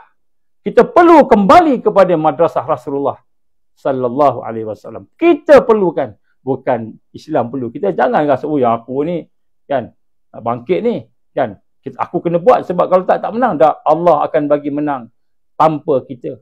Kalau kita tidak menerima amanah yang telah diberikan oleh Allah dan Rasulnya kepada umat Muhammad sallallahu alaihi wasallam. InsyaAllah nanti kita jumpa lagi malam ni sebagian. Saya ingat nak buat sekejap jadi lama juga. Berapa dah ni? Ke 11. Saya ingat nak buat sejam je lebih kurang. Saya pun tak pernah sihat sangat ni. Besok pula nak travelling. Jadi insyaAllah mudah-mudahan Allah ampunkan kelemahan kita. Allah ampunkan dosa kita. Ustaz mention nama better. Nama tak mention. Gelaran je. Sultanul Awliya, Sultanul Arifin Al-Haq. Jadi mudah-mudahan kita semua akan ada kualiti kepimpinan. Kepimpinan Islam yang ada iman, yang mentauhidkan Allah dengan iman yang hidup, yang kemudian beribadah dengan ibadah yang sahih, kemudian berakhlak dengan akhlak yang mantap, akhlak Rasulullah sallallahu alaihi wasallam, kemudian kita berukhuwah dengan kasih sayang yang sebenar, dan kemudian kita bersatu bersama dengan pergerakan penyusunan jamaah-jamaah, taifah bergabung-gabung, dan akhirnya Allah berikan kemenangan kepada golongan mukmin yang sadik, mukmin yang benar. Mudah-mudahan kita termasuk dalam golongan orang yang benar, insya-Allah. Minta maaf banyak-banyak kalau saya tercakap kasar ke apa ke. Saya mohon ampun pada Allah, minta maaf pada tuan-tuan dan puan-puan, insya-Allah. Kalau siapa yang baru masuk ni, tolonglah dengar daripada mula. Saya lagi salah sangka pula. Jangan potong-potong ceramah ni Jangan potong-potong. Jadi itulah insya-Allah. Jadi kita sama-sama berdoa. Auzubillahi minasyaitanirrajim. Bismillahirrahmanirrahim. Alhamdulillahirabbil alamin wassalatu wassalamu ala asyrafil anbiya'i wal mursalin wa ala alihi wa sahbihi ajmain. Allahumma innaka ta'lamu anna hadhil qulub Allahumma innaka ta'lamu anna hadhil qulub Allahumma innaka ta'lamu anna hadhil qulub qad istama'at ala muhabbatik wal taqat ala ta'atik wa tawahadat ala da'watik wa ta'ahadat ala nusrati syariatik wa asikillahumma rabitataha wa adimuddaha wahdiha subulaha wa amla'aha binurikal ladzi la yakhbu wa syrah suduraha bi faidil iman bik wa jamilit tawakkuli alaik wa ahyiha bi ma'rifatik wa amitha ala syahadati fi sabilik ya Allah innaka ni'mal maula wa ni'man nasir. Allahumma ansur Islam wal muslimin wal mustad'afin wal mujahidin fi kulli makan wa kulli zaman ya Allah. Allahumma ansur Islam wal mustad'afin wal mujahidin fi Palestin wa fil Aqsa. Allahumma ansurna ala tariqud da'wah ya Allah. Allahumma ansurna ala tariqud da'wah wa tariqut tarbiyah wa tariqul jihad fi sabilillah. La ilaha illa anta subhanaka inna kunna minaz zalimin. Rabbana atmim lana nurana waghfir lana innaka ala kulli syai'in qadir. Rabbana la tuzigh qulubana ba'da idh hadaytana wa hab lana min ladunka rahmah innaka antal wahhab. Rabbana hab lana min azwajina wa dhurriyyatina qurrata a'yun waj'alna lil muttaqina imaman. Rabbana atina fid dunya hasanah wa fil akhirati hasanah wa qina azaban nar. Ya hayyu ya qayyum bi rahmatika nastaghits. Ya Allah, ya hayyu ya qayyum bi rahmatika nastaghits. Ya Allah, ya hayyu ya qayyum bi rahmatika nastaghits. Allahumma ja'alna minal mu'minina haqqan. Allahumma ja'alna minal muttaqina haqqan. Allahumma ja'alna minal muhsinina haqqan. Allahumma ja'alna minal muqarrabin. Allahumma ja'alna minal muhsinin. Allahumma ja'alna minal wasilin. Allahumma ja'alna minal arifin. Allahumma ja'alna minal muhibbin. Allahumma ja'alna minal siddiqin wasyuhada'i wassalihin. Allahumma ja'alna minal mahdiyyin. Rabbana taqabbal du'aana innaka antas samiul alim. Wa tub 'alaina ya Allah innaka antat tawwabur rahim. Wa sallallahu ala sayyidina Muhammad wa ala alihi wa sahbihi wa baraka wa sallam. Subhana rabbika rabbil izzati amma yasifun. Wassalamun alal mursalin walhamdulillahi rabbil alamin. Alhamdulillah tuan-tuan dan puan, insya-Allah kalau ada kesempatan kita sambung lagi tajuk kita ni insya-Allah. Wabillahi taufiq wal hidayah. Assalamualaikum warahmatullahi wabarakatuh.